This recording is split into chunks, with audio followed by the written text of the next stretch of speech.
I adjusted my blazer as I stood in the gleaming lobby of Bellamy's department store corporate headquarters, the company logo's soft lighting reflecting off the marble floors. The same logo that had appeared on my mother-in-law Barbara's paycheck, stubs for the past 15 years, and would now appear with my signature at the bottom. Before we jump back in, tell us where you're tuning in from, and if this story touches you, make sure you're subscribed, because tomorrow, I've saved something extra special for you. My handcrafted business card, embossed with the Pure Petal. Skincare logo felt heavy in my pocket as I watched executives in tailored suits hurry past, none recognizing the woman who was about to change everything. 3 years ago, Barbara had laughed at my little hobby across her perfectly set Thanksgiving dinner table. Today, as the new owner of Bellamy's parent company, I was about to address their annual staff meeting, with my mother-in-law sitting in the front row, completely unaware that her career now rested in my hands. The conference room doors hadn't opened yet, giving me a moment to reflect on the journey that had led me here.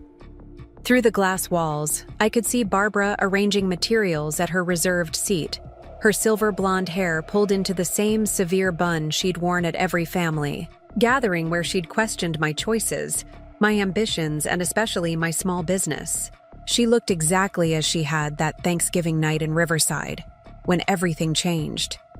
It had been a crisp November evening, the kind where fallen leaves crunched underfoot and chimney smoke hung in the air.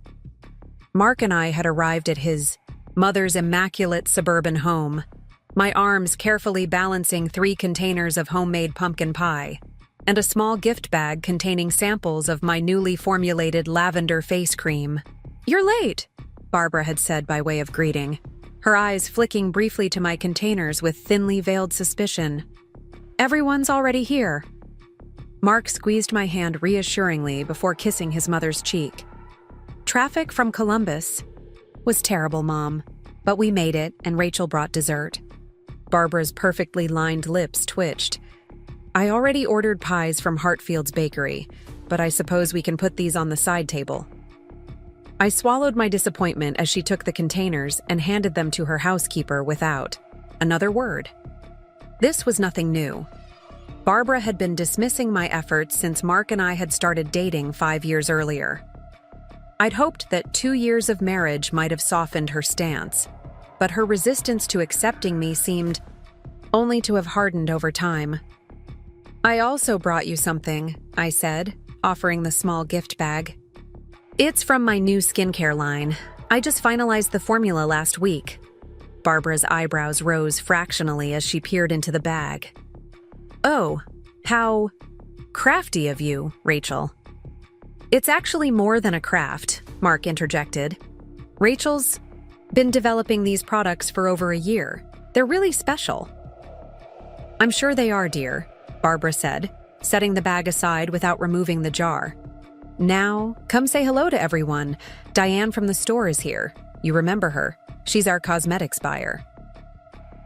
My stomach tightened at the mention of Diane Peterson.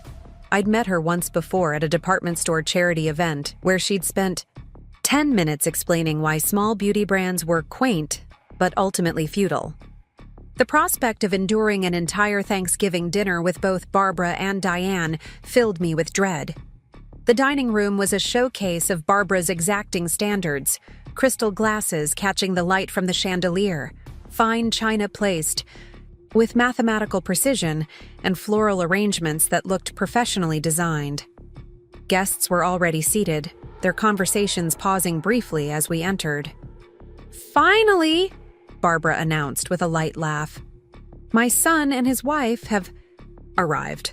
For those who haven't met her, this is Rachel. She's between jobs at the moment." The familiar heat of embarrassment crept up my neck. "Actually, I left my marketing position at Greenway Advertising to start my own business," I corrected, gently. "I create organic skincare products." "How lovely," Diane commented with the same tone one might use to address a child's lemonade stand. "Homemade beauty products are quite trendy with the DIY crowd these days." "They're professionally formulated," I explained, trying to keep my voice steady. I worked with a cosmetic chemist to develop preservative-free formulations using local ingredients. Barbara sighed audibly as she took her seat at the head of the table. Rachel's always been creative with her little projects. Mark, darling, sit here next to Diane.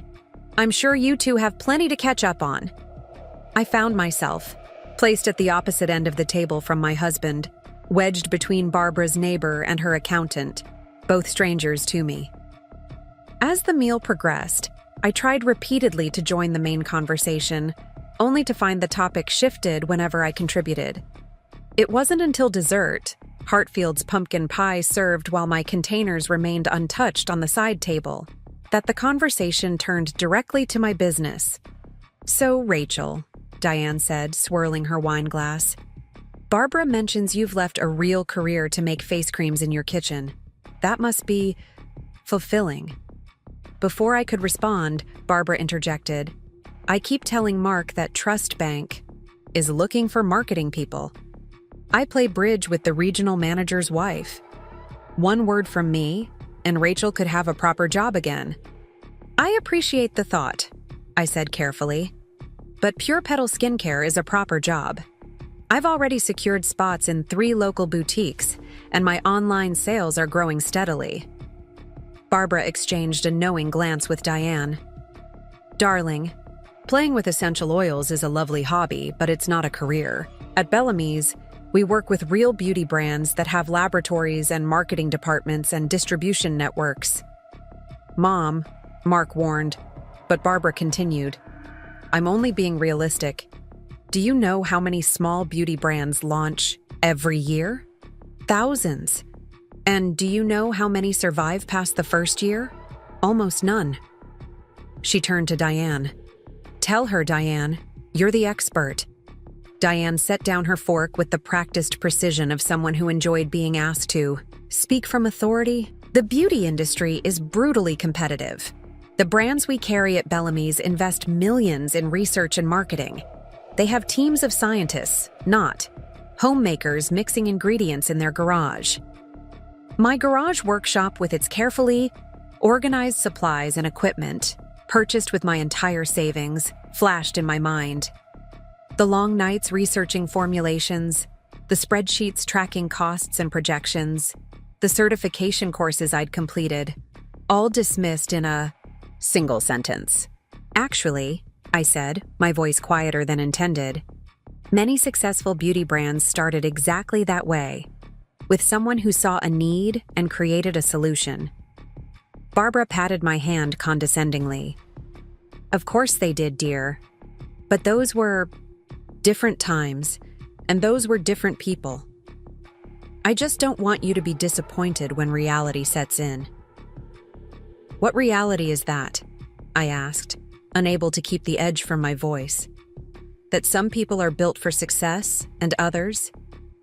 She glanced around the table, lowering her voice as if sharing a confidence. Aren't. It's nothing to be ashamed of. We all have different capacities. The table fell uncomfortably silent.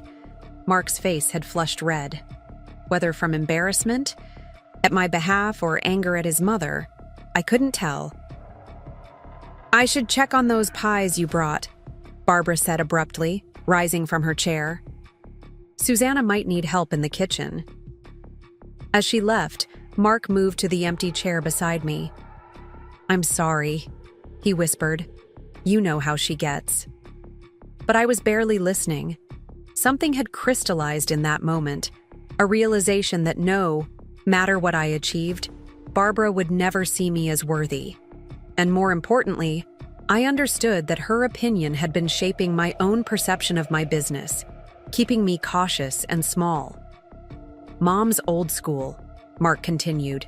She doesn't understand startups or entrepreneurship. Her entire career has been at Bellamy's, working her way up from sales clerk to department manager. She measures success differently. I nodded, but my mind was racing ahead.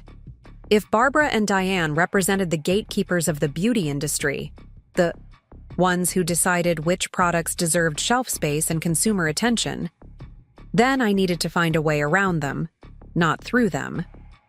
Before we jump back in, tell us where you're tuning in from. And if this story touches you, make sure you're subscribed. Because tomorrow, I've saved something extra special for you. The drive home from Riverside to our small Columbus apartment was quiet. Mark apologized several more times, but I barely registered his words. By the time we pulled into our parking space, the humiliation had transformed into something harder and more useful: determination. "I'm going to succeed," I said suddenly, interrupting Mark's concerned monologue about possibly skipping Christmas at his mother's. "Not to prove anything to Barbara, but because I believe in what I'm creating." Mark turned off the engine and faced me. "I know you will. Your products are amazing. But they could be better," I admitted. "And the business needs structure, real marketing, proper distribution channels." I pulled out my phone and opened my notes app. I've been playing it safe, treating this like a side project instead of committing fully. "What are you thinking?" Mark asked, his expression shifting from concern to curiosity. "I need to talk to someone who's done this before."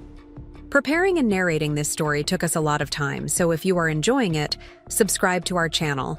It means a lot to us. Now back to the story.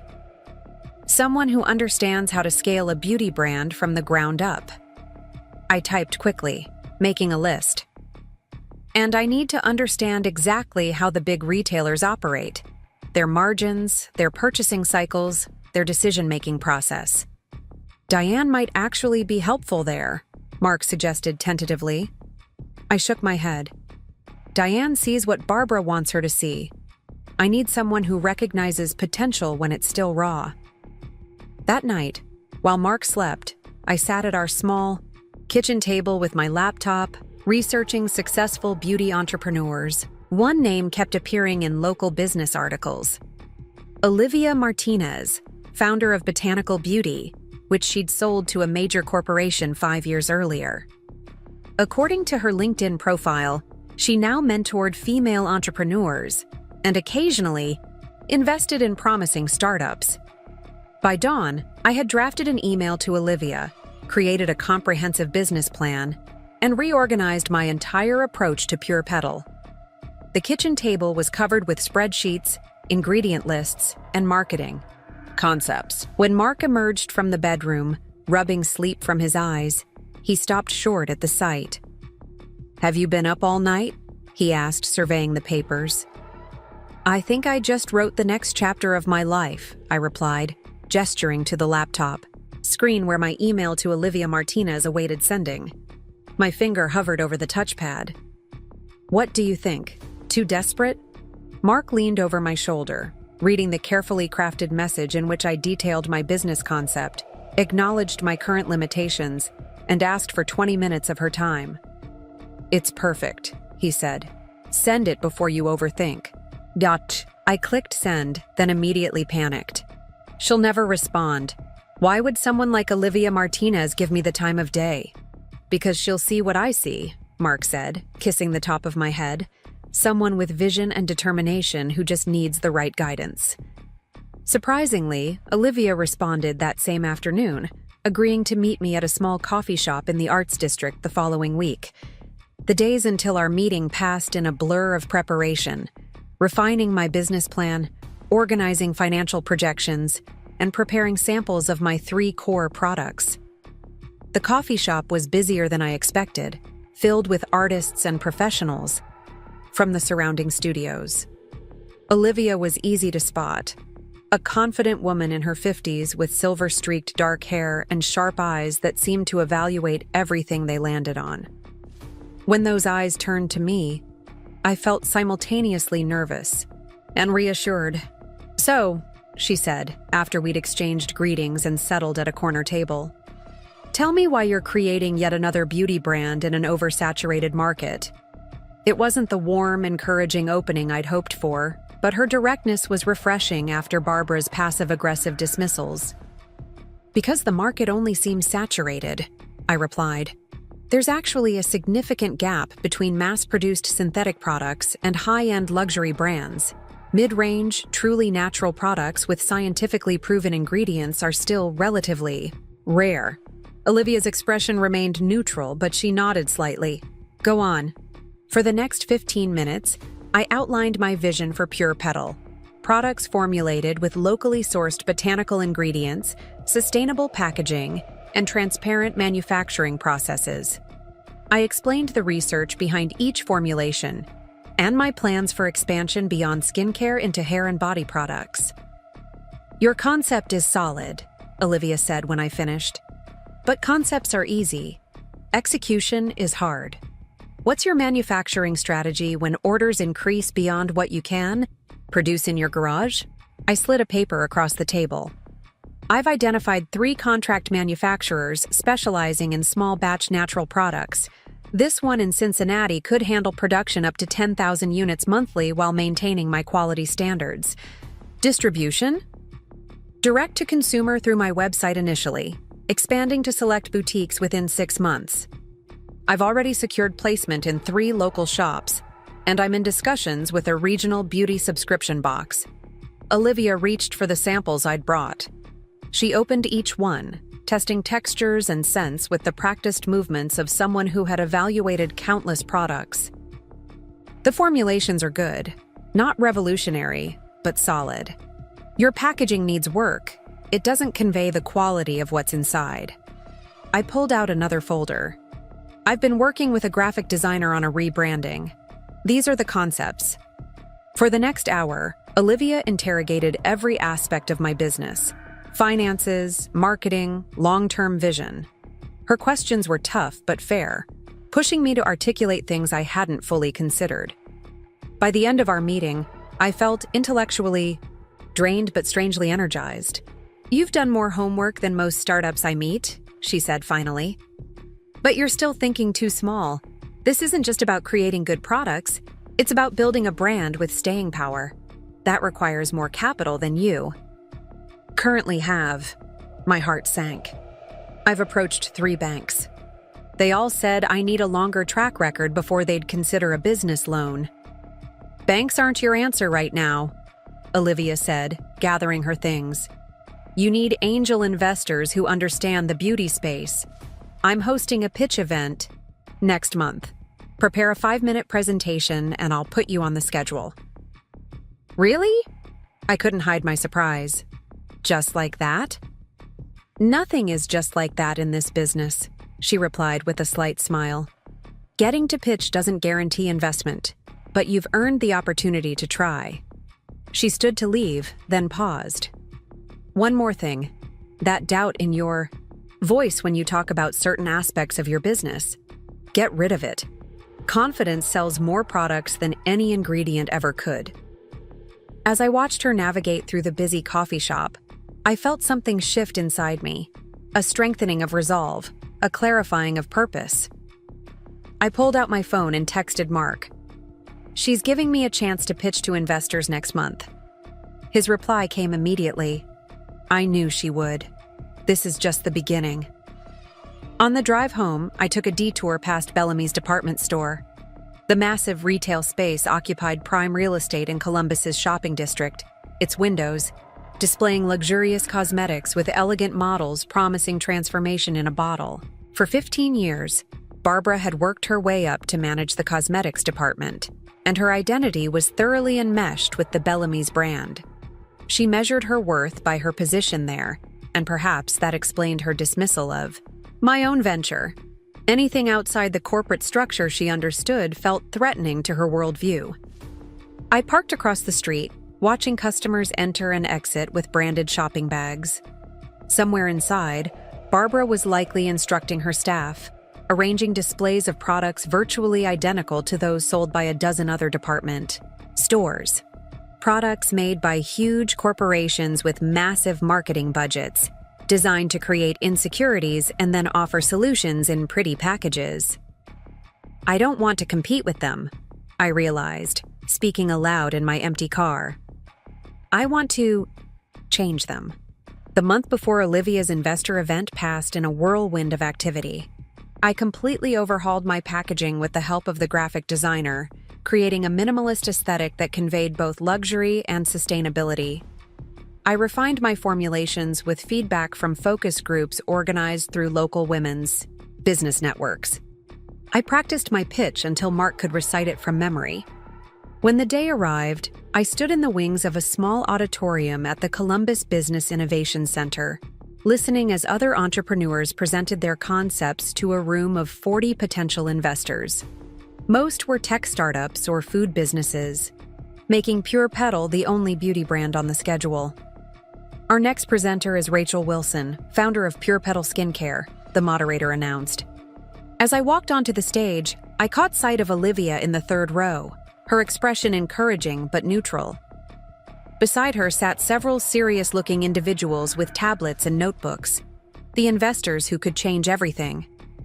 3 years ago, I began, I developed a severe reaction to a luxury face cream purchased from a high-end department store. When I researched the ingredients, I discovered synthetic compounds, hidden fragrances, and known irritants, all concealed behind marketing terms like natural-inspired and botanical complex. I paused, making eye contact with several audience members. That experience led me to create Pure Petal Skincare, truly natural, scientifically formulated products for people who want effective skincare without harmful ingredients. But Pure Petal isn't just another clean beauty brand. We're building a transparency revolution in an industry built on secrets and pseudoscience. For 5 minutes, I outlined the market opportunity, my unique approach, and the growth potential. I finished by revealing our early sales figures, modest, but showing an impressive 30% month-over-month growth, and my vision for expanding beyond direct-to-consumer into selective retail partnerships. We're seeking $150,000 in seed funding to scale production, enhance our digital marketing, and expand our product line from 3 to 8 core offerings. With this investment, we project reaching $500,000 in annual revenue within 18 months. The questions afterward were pointed but engaged. When I stepped off stage, Olivia gave me a subtle thumbs up, and I knew I'd done well. Later that evening, as investors mingled with presenters over wine and appetizers, I found myself surrounded by interested parties. One in particular, Jason Kim from Evergreen Ventures, seemed especially engaged with my vision. The beauty industry is ripe for disruption, he said, examining my product samples. The old guard, department stores like Bellamy's, they're dinosaurs waiting for the meteor. They've lost touch with what modern consumers want. I thought of Barbara and her dismissive attitude. They still have significant market share, I pointed out. For now, Jason agreed. But they're vulnerable. Their overhead is massive, their buying decisions are slow, and they're wedded to brands that aren't evolving quickly enough. Direct-to-consumer brands like yours are the future. By the end of the evening, Jason had offered to invest $100,000 for a 15% equity stake in Pure Petal, with the possibility of additional funding as we hit growth milestones. 2 other investors expressed serious interest as well, bringing the potential seed round to $175,000, more than I'd hoped for. As Mark and I drove home that night, the reality of what had happened began to sink in. "We're really doing this," I said, my voice filled with wonder. "This is really happening." Mark reached over to squeeze my hand. "Did you ever doubt it?" "Constantly," I admitted, "especially after every conversation with your mother." His expression darkened slightly. "Mom doesn't understand businesses like yours. She's from a different era." "It's not just that," I said. "She fundamentally doesn't believe in me. She never has." "Then she's missing out," Mark replied simply. "Because from where I'm sitting, you're unstoppable." "Banks aren't your answer. Right now," Olivia said, collecting her portfolio. "You need angel investors who understand the beauty space. I'm hosting a pitch event next month. 10 companies, 5 minutes each. Come prepared." The words hung in the air between us, an unexpected lifeline. I tried to maintain my composure, but my voice betrayed my excitement. "You want me to pitch at your event?" "I want to see if you can handle it," she corrected, her expression serious. This isn't charity, Rachel. I only invite founders I believe have potential. Don't make me regret it. As she left the coffee shop, I remained seated, processing what had just happened. One meeting had transformed Pure Petal from a side hustle into a legitimate startup with investor potential. I texted Mark immediately. She's giving me a chance to pitch, 1 month to prepare. His response came quickly. I never doubted it. Let's celebrate tonight. But celebration would have to wait. I had a pitch to build, a brand to refine, and precious little time. The next 4 weeks passed in a blur of activity. I reworked my business plan, finalized new packaging designs, and practiced my presentation relentlessly. Mark filmed me on his phone each night, and we analyzed my delivery, down to the smallest gesture. 2 weeks before the pitch event, Barbara called to invite us to dinner. Diane has some exciting news, she explained, her voice laced with satisfaction. And she specifically asked if you'd be there, Rachel. My stomach tightened. What kind of news? You'll find out when you get here, Barbara replied with obvious pleasure at withholding information. Saturday at 7. Don't be late. After hanging up, I turned to Mark. Your mother's planning something. He sighed. Do you want to skip it? We could say you're busy with pitch preparations. Part of me wanted to avoid another uncomfortable evening, but curiosity won out. No, I think we should go. Whatever Diane's news is, it might be useful to know. Saturday arrived with unseasonable warmth for April. We pulled up to Barbara's house precisely at 7, determined to give her no reason for complaint. She greeted us at the door with uncharacteristic enthusiasm. There you are, she exclaimed, ushering us inside. Diane just arrived. We're having drinks on the patio. The backyard had been transformed since Thanksgiving. Spring flowers bloomed in carefully arranged beds, and new outdoor furniture created an elegant entertainment space. Diane sat on a cushioned chair, looking pleased with herself, while 2 men I didn't recognize stood nearby holding cocktails. Rachel! Mark! Diane called out. Perfect timing. I was just about to share my news. Barbara handed us each a glass of wine. Diane has been promoted, she announced, unable to contain herself. Tell them, Diane. Diane straightened in her chair, savoring the moment. I've been named Director of Beauty Acquisitions for all Bellamy's stores nationwide. I'll be overseeing the entire cosmetics purchasing strategy, effective next month. That's wonderful, Mark said politely. Congratulations. Thank you, Diane replied, her gaze shifting to me. But that's not all. I'm implementing a new initiative to feature emerging brands in our stores. We're calling it the next face of beauty. My pulse quickened. Was this why I'd been invited? Had Barbara actually mentioned Pure Petal to Diane? It's a competition, Diane continued. 20 small beauty brands will be selected for a special showcase at our flagship stores. The top performer gets a permanent contract with Bellamy's nationwide. That sounds like an amazing opportunity, I said carefully. It is, Barbara interjected. And Diane thought of you immediately. Diane nodded, smiling. We need someone to help coordinate the logistics, tracking sales data, arranging the displays, communicating with the selected brands. Barbara mentioned you have marketing experience and some knowledge of beauty products. It would be part-time, perfect for someone between careers. The realization hit me like a slap. They weren't offering Pure Petal a spot in the competition. They were offering me a job as Diane's assistant. She's not interested, Mark said flatly before I could respond. Barbara's expression hardened. Mark, let Rachel speak for herself. This is a wonderful opportunity for her to get back into a real workplace. Actually, I said, finding my voice, Pure Petal is my workplace now, and we're preparing for significant expansion in the coming months. Diane raised an eyebrow. Expansion? How interesting. Into what exactly? More farmers markets? We're finalizing our funding round, I replied, the half-truth slipping out before I could stop myself. And we're in discussions with several retail partners. Barbara exchanged a glance with Diane. Rachel, be reasonable. This position would give you stability while you figure things out. No one expects these little kitchen projects to become real businesses. One of the men who had been silent until now cleared his throat.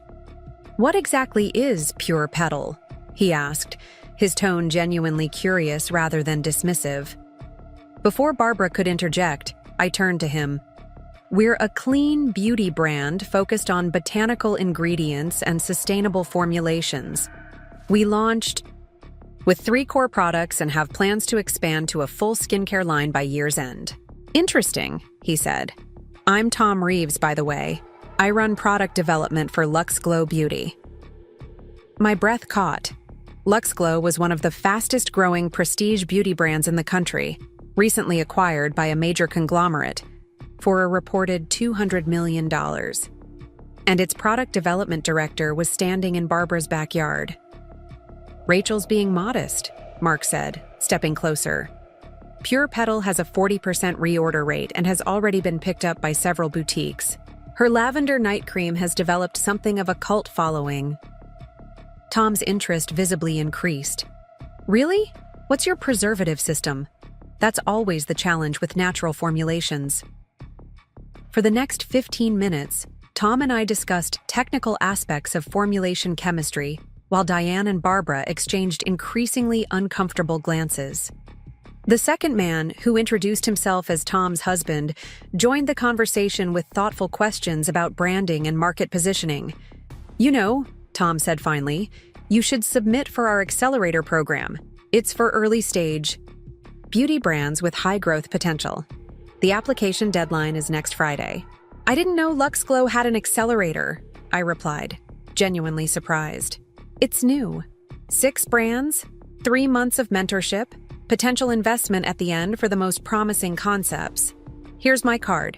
Email me your details and I'll send you the application link. Barbara interrupted, her voice tight.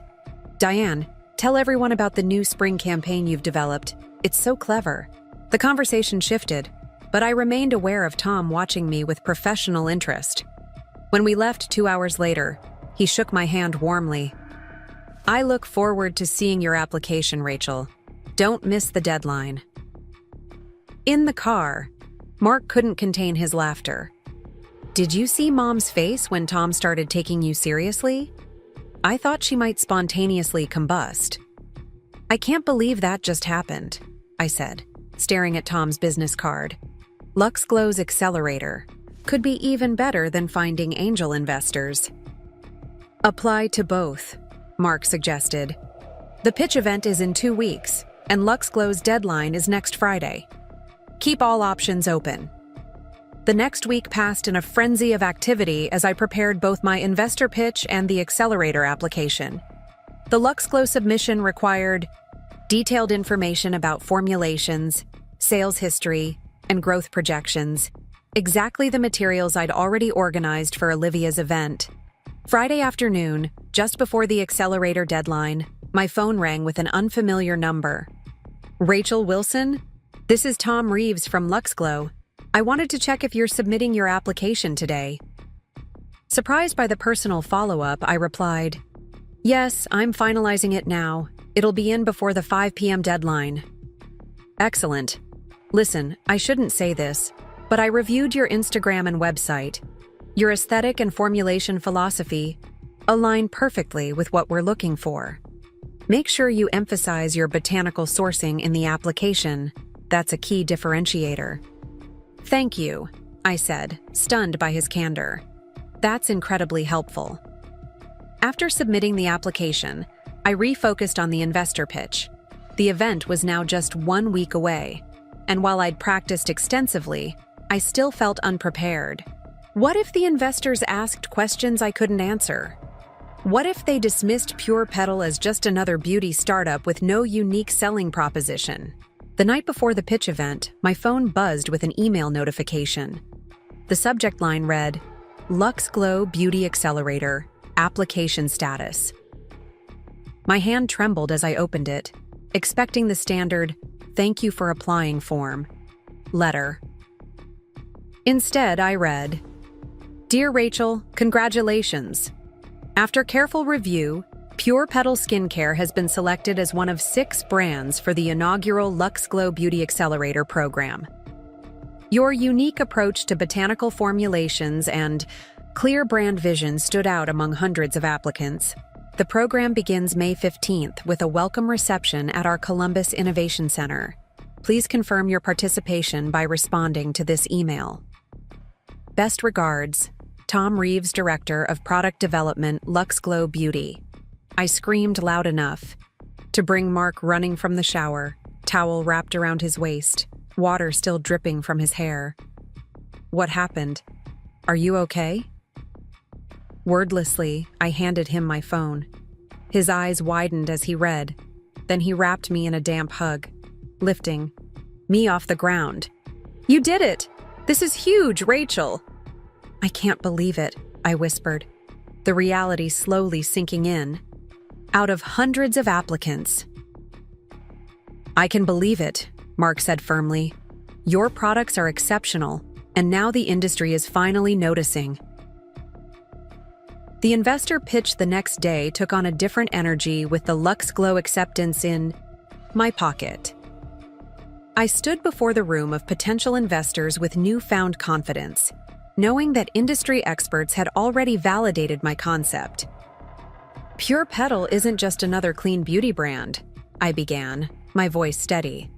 "We're creating a new category at the intersection of botanical science and consumer transparency. Our initial 3 products have generated $78,000 in revenue over the past 9 months, with a 40% reorder rate and 0 marketing spend." The presentation flowed smoothly, culminating in my funding request, $200,000 for manufacturing scale-up, expanded product development, and strategic marketing. When I mentioned the Luxe Glow Accelerator acceptance, I saw several investors lean forward with increased interest. The Q&A session was rigorous but positive. By the evening's end, 3 investors had requested follow-up meetings, and Olivia herself pulled me aside. "You've come a long way since our coffee shop conversation," she observed. "The Luxe Glow selection changes your trajectory significantly. Are you still interested in angel investment, or are you holding out for potential accelerator funding?" "I'm exploring all options," I replied honestly. "The accelerator doesn't guarantee investment, just mentorship and exposure." "Smart. Keep your next meeting with Edison Ventures. Brian Edison has funded 3 successful beauty startups. He knows the industry inside and out." The following weeks were a whirlwind. I began the Luxe Glow Accelerator program while simultaneously negotiating with Brian Edison, who offered $250,000 for a 15% equity stake in Pure Petal. More capital than I'd initially sought, with better terms. The accelerator program itself was transformative. Twice weekly, we worked with industry experts on everything from scaling production to retail strategy.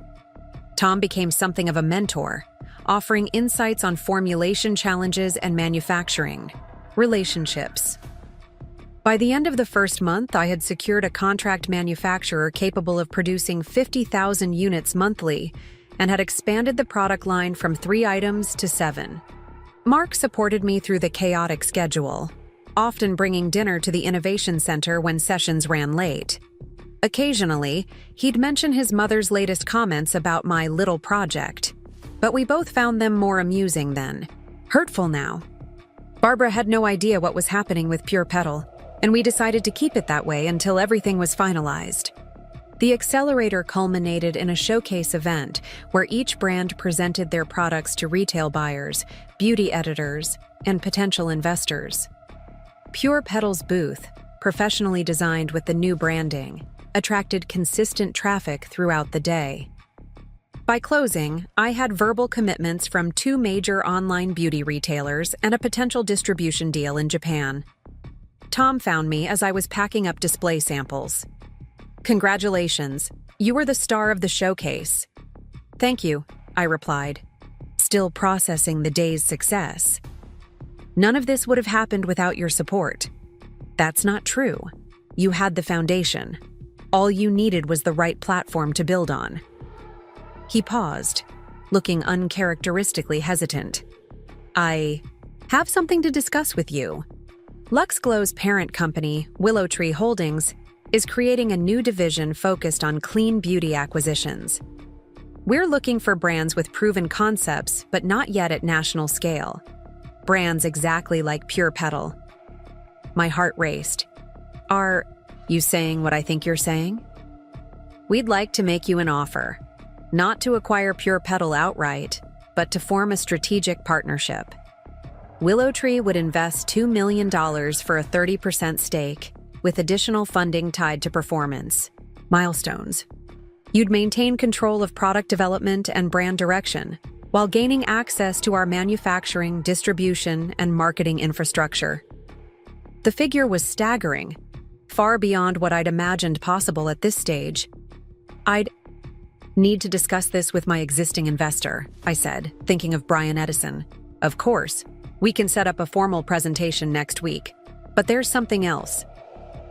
Tom lowered his voice slightly. This is confidential, but Willow Tree is in late-stage acquisition talks with Bellamy's department stores. The deal should close within 60 days. My mind raced to connect the dots. Bellamy's? The entire chain? Yes. They're struggling financially but have valuable real estate and customer relationships. Our strategy is to revitalize their beauty departments with exclusive brands and elevated experiences. Pure Petal would be featured prominently in the relaunch. The irony was almost too perfect. Barbara's employer, her identity for 15 years, would soon be owned by the company offering to invest in the business she had repeatedly dismissed. I'm definitely interested, I said carefully, but I'll need to review the details with my advisors. Absolutely. One more thing. If we move forward, we'd want you to take an active role in the beauty department redesign across all Bellamy's locations. Your perspective as both a brand founder and a product formulator would be invaluable. Tom handed me a folder. Here's an overview of the partnership structure. Let's meet next Wednesday to discuss. That night, I shared everything with Mark, whose initial excitement turned to thoughtful consideration as he processed the Bellamy's connection. Are you thinking what I'm thinking? He asked finally. That your mother might soon technically be working for me? The thought did cross my mind. He shook his head, smiling slightly. How are you going to handle that? She still has no idea about any of this. I considered the question carefully. I think it depends on the final structure. If the deal goes through, I'll be a partner with Willow Tree, not Barbara's direct boss. But yes, Pure Petal would become a significant brand within her department. She's going to lose her mind, Mark said, his expression a mix of concern and amusement. Maybe. Or maybe she'll finally see that I built something real. I paused, realizing something important. But that's not why I'm doing this. This partnership makes sense for Pure Petal, regardless of Barbara's involvement. The meeting with Willow Tree the following Wednesday exceeded all expectations. The $2 million investment came with minimal strings attached, and the growth projections were aggressive but achievable. Brian Edison, included in the discussions, recommended accepting the offer while negotiating for additional performance incentives. By the end of May, the paperwork was signed. Pure Petal had secured major investment, a national retail platform, and a clear path to becoming a leading clean beauty brand. Throughout the process, we maintained complete confidentiality about the Bellamy's acquisition, a standard requirement in corporate deals of this magnitude. June brought manufacturing scale-up, new product development, and the first whispers of the Bellamy's acquisition in industry publications. Speculation about the struggling department store's future circulated in business news, but no official announcement had been made. In mid-July, Mark received a text from his mother. Having a small dinner this Saturday. Please come. Need to discuss some things. Diane will be there. Should we go? he asked, showing me the message. Definitely, I replied without hesitation. I think we're about to find out what's happening with Bellamy's internally. Barbara's home was subdued when we arrived Saturday evening. Gone were the elaborate floral arrangements and carefully curated place settings. Instead, the dining table was set simply, and Barbara herself looked tired, the usual perfect composure slightly frayed at the edges. "Thank you for coming," she said, her typical sharpness noticeably absent. "Diane will be here shortly." Mark squeezed his mother's shoulder. "Everything okay, Mom?" "Just workplace stress," she replied vaguely. "Retail is challenging these days." Diane arrived 10 minutes later, her expression grim. After minimal small talk, Barbara served a simple dinner of store-bought lasagna, a far cry from her usual elaborate meals. Halfway through dinner, Diane set down her fork with an abrupt gesture. "There's no point prolonging this. The rumors are true. Bellamy's is being acquired." Barbara's hand trembled slightly as she reached for her wine glass. "Nothing's been officially announced. It will be on Monday," Diane continued. "Willow Tree Holdings is purchasing Bellamy's. The deal closes in 3 weeks." Mark glanced at me, and I gave an imperceptible nod. We had both signed NDAs regarding the acquisition, but now that Diane had confirmed it publicly, we could engage in the conversation. "What does this mean for your positions?" Mark asked. Barbara stared at her plate. "We don't know. That's what's so maddening. No information has been shared about restructuring or staffing changes." "Willow Tree is a beauty conglomerate," Diane added, her voice tight. "They own LuxGlow and several other brands. Word is they're planning to completely overhaul the cosmetics departments and bring in their own products." "I'm sorry to hear that," I said carefully. "It must be stressful." Barbara looked up, seeming to notice me properly for the first time that evening. "How's your skin cream thing going?" The dismissive phrasing was so familiar it almost made me smile. "It's going well. We've expanded quite a bit recently." "That's nice," she replied absently, clearly more concerned with her own situation. "Diane and I may need to look for new positions soon. At our age, that's not easy." "I'm sure any company would be lucky to have your experience," I offered sincerely. The dinner concluded early, with Barbara and Diane's anxiety casting a pall over the evening. As we drove home, Mark was unusually quiet. "What are you thinking?" I asked finally. "I'm thinking about how many times my mother has dismissed your business, and now her future is uncertain while yours is thriving." He glanced at me. "There's some irony there." "There's more irony than you know," I replied. "Part of my role in the partnership is helping redesign the beauty departments across all Bellamy's stores." Mark's eyes widened. "You're going to be directly involved in reshaping her workplace?" "Potentially, yes. The first planning meeting is next Thursday." That Thursday, I entered Willow Tree's Columbus office for the Bellamy's integration kickoff. The boardroom was filled with executives from both companies, including Tom and several Bellamy's department managers from across the country. I recognized Diane sitting stiffly near the middle of the table, but didn't see Barbara. Tom opened the meeting by introducing the key members of the transition team. And finally, Rachel Wilson, founder of Pure Petal Skincare. Rachel will be leading product curation for our renewed beauty departments, with a focus on clean and sustainable brands. Her expertise in both formulation science and consumer preferences makes her uniquely qualified to help reimagine the Bellamy's beauty experience. Diane's head snapped up, her eyes locking onto mine with stunned recognition. I smiled politely and took my designated seat at the table. The meeting proceeded with detailed presentations about the acquisition timeline, rebranding strategies, and departmental restructuring. When discussion turned to the beauty department renovations, Tom invited me to present the initial concept boards. Our research shows that Bellamy's customers are increasingly interested in clean, sustainable beauty products. But the current offerings don't meet those demands, I began, advancing through slides showing the proposed new layout and brand mix. We'll be featuring several Willow Tree portfolio brands, including Luxe Glow and Pure Petal, alongside carefully selected external partners who meet our ingredient and sustainability standards. As I spoke, I noticed Diane frantically typing on her phone beneath the table. By the presentation's end, she was visibly pale. During the coffee break, she cornered me by the refreshment table. "What is happening here?" she demanded in a harsh whisper.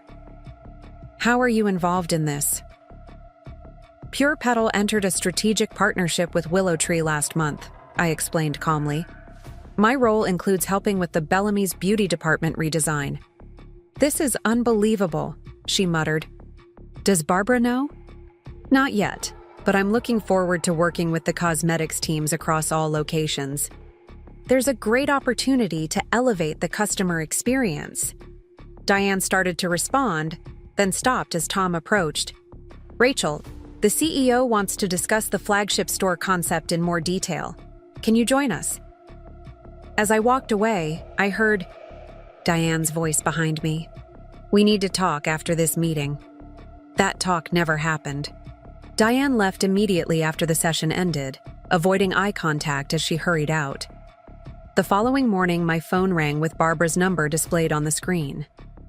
"Rachel," she said without preamble, her voice tight. "I need to understand what's happening. Diane says you're somehow involved with Willow Tree's acquisition of Bellamy's?" "Yes, that's correct. Pure Petal formed a partnership with Willow Tree recently." A long silence followed. "And your skincare business is now part of a major beauty conglomerate?" "We maintain independent operations, but yes, Willow Tree holds a significant investment stake in Pure Petal." Another pause. "I see. And will you be making decisions about staffing in the cosmetics departments?" The vulnerability in her question was so unlike Barbara that it momentarily caught me off guard. "Personnel decisions aren't part of my role. I'm focused on product selection and department design. I've been at Bellamy's for 15 years, she said, her voice uncharacteristically small. "This department is my life's work."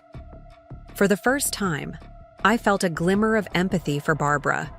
Her identity was so thoroughly entwined with her position that the prospect of change threatened her sense of self. "The acquisition doesn't mean everyone will be replaced," I said gently. "In fact, experienced managers with customer relationships are valuable during transitions like this." "Would you put in a word for me?" The request clearly cost her considerable pride. "I'll make sure the transition team understands the value of retaining experienced department managers," I replied carefully. "But Barbara, I think you should know that the new direction emphasizes clean beauty brands and sustainability, exactly the approach you criticized when I started Pure Petal." The line went quiet for so long I thought she might have hung up. Finally, she sighed.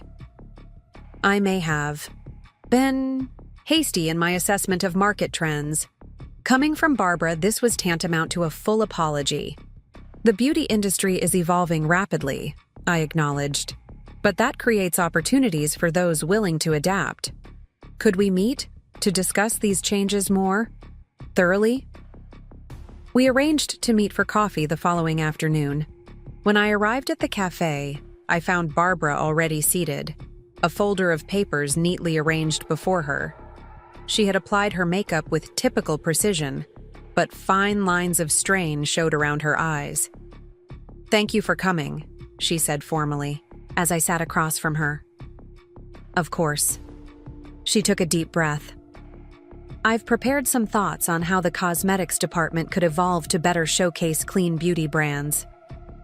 She slid the folder toward me. "I've been researching the category extensively since our conversation yesterday." Opening the folder, I found detailed notes on clean beauty trends, sustainability practices, and even specific brands that fit the emerging criteria. The thoroughness was impressive, especially given the short time frame. You've done considerable research, I observed. I've worked in beauty retail for nearly 2 decades. I know how to spot trends and adapt quickly. Her expression softened slightly. What I failed to recognize was that your vision for Pure Petal was ahead of the market curve, not behind it. The admission clearly cost her, but Barbara had always been pragmatic above all else. If adapting her perspective meant preserving her position, she would adapt. The new direction for Bellamy's beauty departments aligns closely with Pure Petal's philosophy, I acknowledged. Transparency, sustainability, and proven efficacy. Exactly the values I've outlined here, she said, tapping the folder. I believe my experience could be valuable in implementing this vision across the Columbus flagship store. I studied her for a moment. Barbara, I appreciate your willingness to embrace this new direction. I'll share your thoughts with the transition team, but I want to be clear. My role doesn't include making hiring decisions. I understand. She hesitated, then added with visible effort. Your products are really quite remarkable. I've been using the samples you left at Thanksgiving. The results are impressive. The compliment, however strategically motivated, was still startling. Coming from Barbara. Thank you. That means a lot. Our conversation continued for nearly an hour, with Barbara displaying more interest in Pure Petal's journey than she had shown in the previous 3 years combined. When we parted, something had shifted between us, not quite warmth, but perhaps the beginning of mutual respect. The following weeks brought intense activity as the acquisition finalized and implementation plans accelerated. I immersed myself in the Bellamy's redesign, working closely with architects and merchandising teams to create a beauty department that would showcase clean, sustainable brands in an educational, experiential environment. In early August, the full organizational chart for the restructured Bellamy's was released. Barbara's name appeared as Regional Beauty Director for the Midwest, a promotion that would give her oversight of cosmetics departments across 6 states. Diane, however, was notably absent from the list. Mark called his mother immediately upon seeing the announcement. Congratulations on the promotion. That's wonderful news. Thank you, she replied, her voice containing a note of genuine pleasure. It seems my experience was valued after all. What she didn't say, what neither of us mentioned, was the obvious connection between her sudden embrace of clean beauty principles and her unexpected promotion. Barbara was nothing if not adaptable when it served her interests. 2 weeks later, Bellamy's held an all-hands meeting to formally introduce the new executive team and outline the company's revised direction. As a key partner in the beauty strategy, I was invited to attend and briefly present the department redesign concept. The corporate auditorium was filled with employees from all levels, their expressions ranging from curious to anxious. I spotted Barbara in the front row, her posture perfect as always, notepad ready. She acknowledged me with a slight nod as I took my seat on the stage with other presenters. The CEO of Willow Tree Holdings opened the session with an overview of the acquisition and vision for Bellamy's future. We're not here to dismantle what makes Bellamy's special, he assured the audience. We're here to build on its strengths while addressing the challenges of modern retail. Various executives presented their sections of the strategic plan until, finally, Tom introduced me. Our beauty department transformation is a cornerstone of Bellamy's revitalization. To share this vision, I'd like to introduce Rachel Wilson, founder of Pure Petal Skincare, and our strategic partner in reimagining the beauty experience. As I approached the podium, I caught Barbara's expression, a complex mixture of pride, resignation, and perhaps a touch of irony. She understood exactly what was happening. The daughter-in-law whose business she had dismissed as a hobby was now helping shape the future of her company. Thank you, Tom, I began, surveying the room. Bellamy's has a proud history of bringing quality beauty products to its customers. Our goal is to honor that legacy while embracing the values today's consumers demand: transparency, sustainability, and proven efficacy. I outlined the planned changes: dedicated clean beauty sections, educational displays explaining ingredients, and exclusive brands available only at Bellamy's, including Pure Petal's expanded line. This transformation isn't just about changing products, I concluded. It's about changing the conversation around beauty. With the expertise of Bellamy's experienced team members and the innovation of our new brand partners, we'll create something truly exceptional. As I returned to my seat, applause filled the auditorium. The CEO retook the podium to wrap up the presentation and announced that employees would receive detailed department-specific information in the coming days.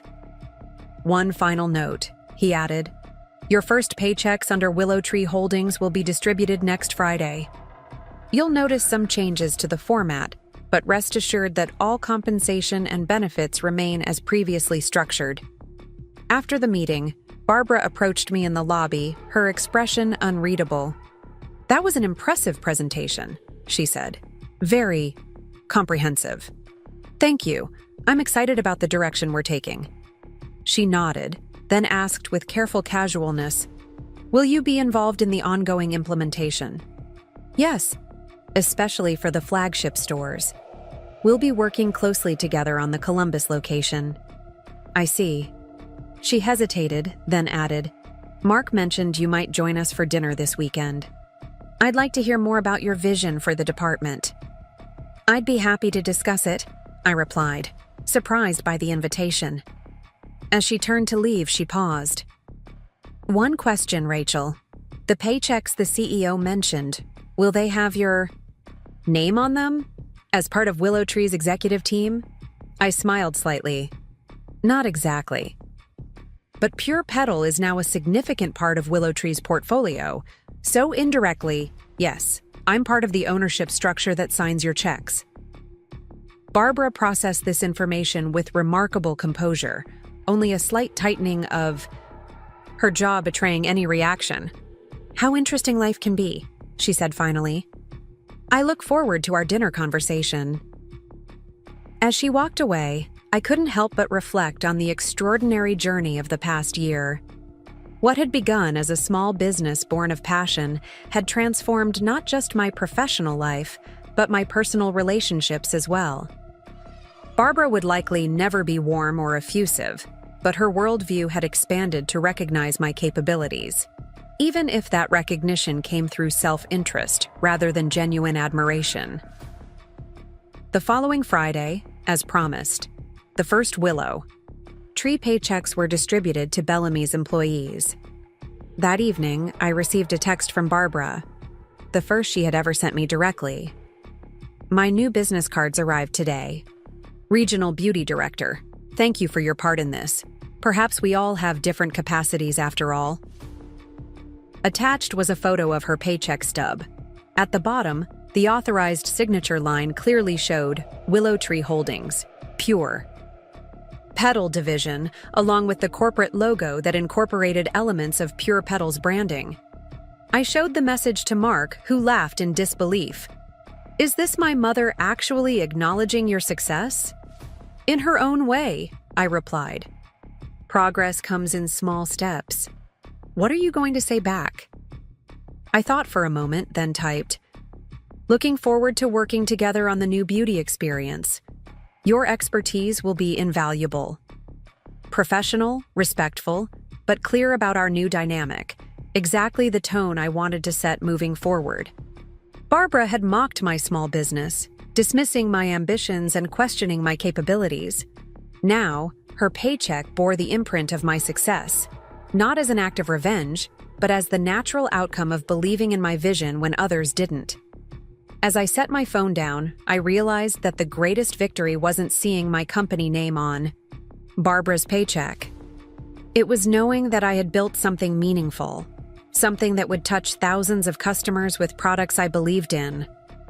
That my mother-in-law now recognized the value of what I had created was simply a satisfying footnote to a much larger story of perseverance, vision, and unwavering belief in my own capacity for success.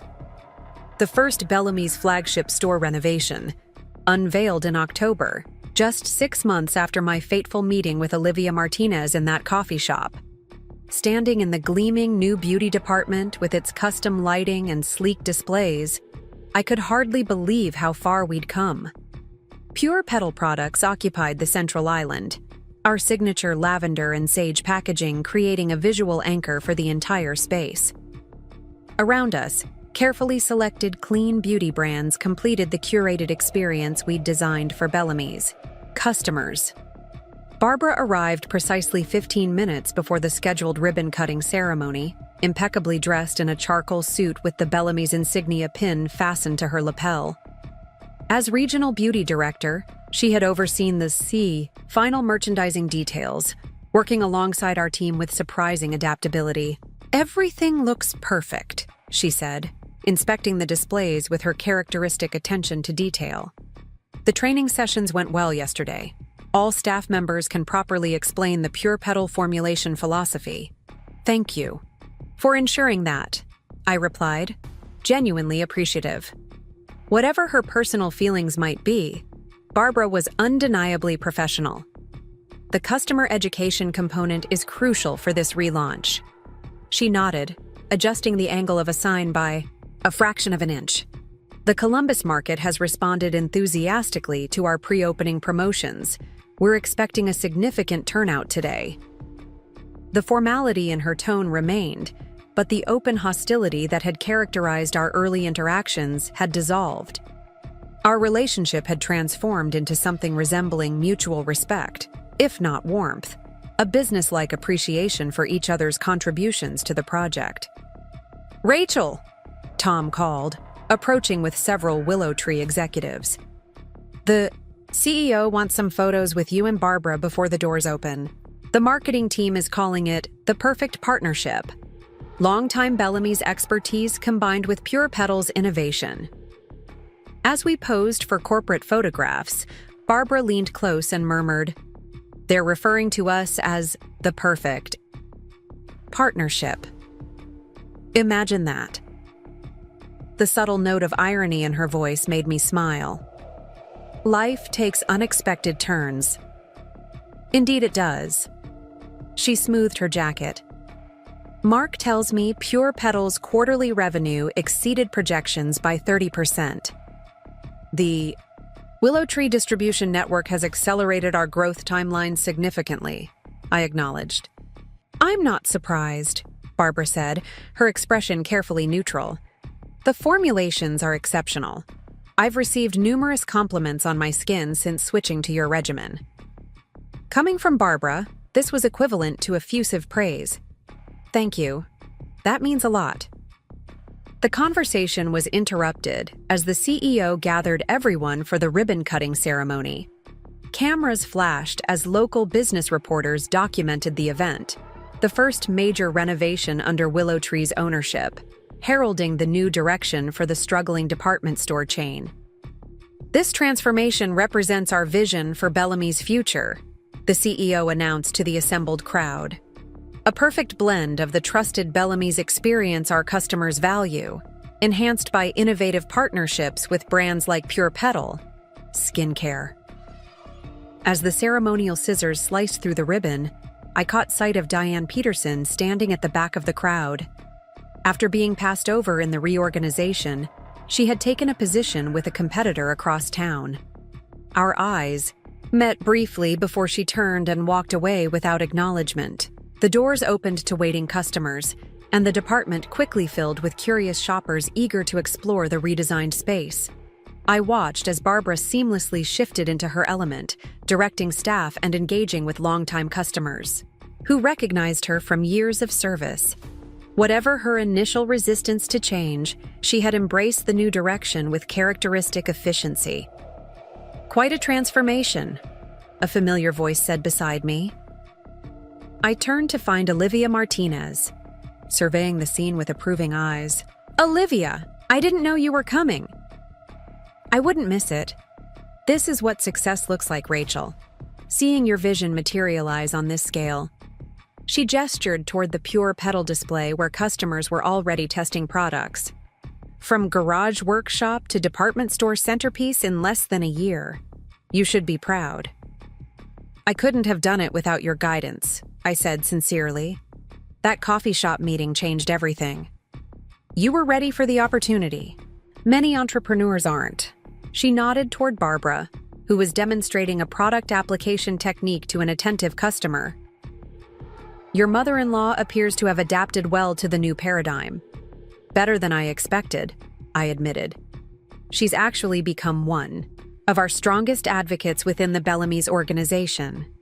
Olivia smiled knowingly. Success has a way of changing perspectives. Speaking of which, I've been following Pure Petal's expansion. The Japanese distribution deal is particularly impressive. It's still in early stages, but the initial market response has been positive.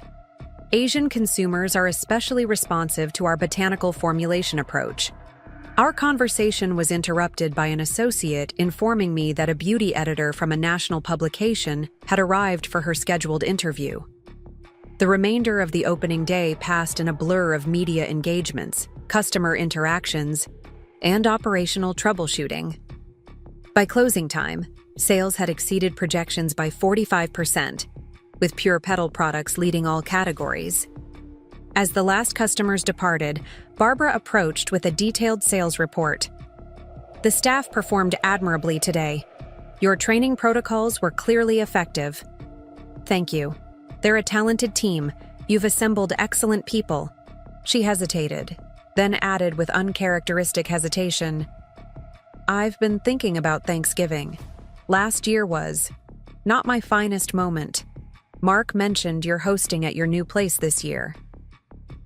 The memory of that disastrous Thanksgiving dinner, where Barbara had so dismissively mocked my little hobby, seemed like a lifetime ago. In the intervening year, I had secured major investment, partnered with a leading beauty conglomerate, and helped reshape the very department store where Barbara had built her career. Yes, we thought it would be nice to host in the new house. Mark and I had recently purchased a spacious Craftsman in a quiet Columbus neighborhood, another tangible result of Pure Petal's success. I'd like to contribute something, Barbara said carefully. Perhaps I could bring dessert? The irony wasn't lost on either of us, her offering to bring dessert after dismissing my homemade pies the previous year. That would be lovely, I replied. She nodded, then reached into her handbag and withdrew a small envelope. I also wanted to give you this, a small token of my appreciation for... She paused, seemingly searching for the right words. For what you've accomplished. Surprised, I accepted the envelope and opened it to find a vintage silver compact, elegantly engraved with floral patterns. It's beautiful, I said, genuinely touched by the unexpected gesture. It belonged to my grandmother, Barbara explained. She was also an entrepreneur, a milliner in the 1940s when women rarely owned businesses. I think she would have appreciated your determination. I had no idea, I said, carefully examining the compact. You've never mentioned her. Perhaps? Should have. Her shop failed during the war, and she had to take a position in someone else's business. I grew up believing that security came from established companies, not from building something yourself. She straightened her jacket with a practiced gesture. It seems I may have internalized that lesson too thoroughly. The admission, as close to an apology as Barbara was likely to offer, hung between us for a moment before she continued. In any case, I thought you might appreciate having this. Entrepreneurial women should support one another, even across generations. Thank you, I said simply, understanding the significance of the gift. I'll treasure it. November arrived. With unseasonable warmth, bathing our new home in golden afternoon light as we prepared for our first Thanksgiving as hosts. The Pure Petal headquarters had expanded to a renovated warehouse space in Columbus's Arts District, housing our product, development lab, fulfillment center, and corporate offices. A team of 20 full-time employees now managed operations that had once been handled solely from my garage workshop. The dining table looks beautiful, Mark commented, surveying my carefully arranged settings. Unlike Barbara's formal crystal and china from the previous year, I had opted for a warmer aesthetic: handcrafted stoneware plates, linen napkins, and centerpieces of locally grown flowers and herbs. Not too casual? I asked, adjusting a place card. We had invited a small gathering: Mark's parents, Olivia and her husband, Tom and his partner, and Jason Kim, who had become something of a mentor since our initial investment meeting. It's perfect, Mark assured me. Authentic and welcoming, just like Pure Petal. The doorbell rang precisely at 5 o'clock. Barbara and her husband Richard stood on the porch, she holding a bakery box while he balanced a bottle of wine. Welcome. I greeted them, accepting the dessert. Please come in. Barbara glanced around the entryway, taking in the architectural details of our 1920s home. The renovation work is impressive, she observed. The original woodwork has been beautifully preserved. We were fortunate to find craftspeople who specialized in historic restorations, I explained, leading them into the living room where a fire crackled in the refurbished hearth.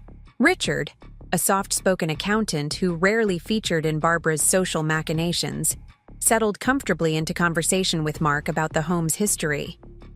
Barbara, meanwhile, followed me into the kitchen under the pretense of helping with final preparations.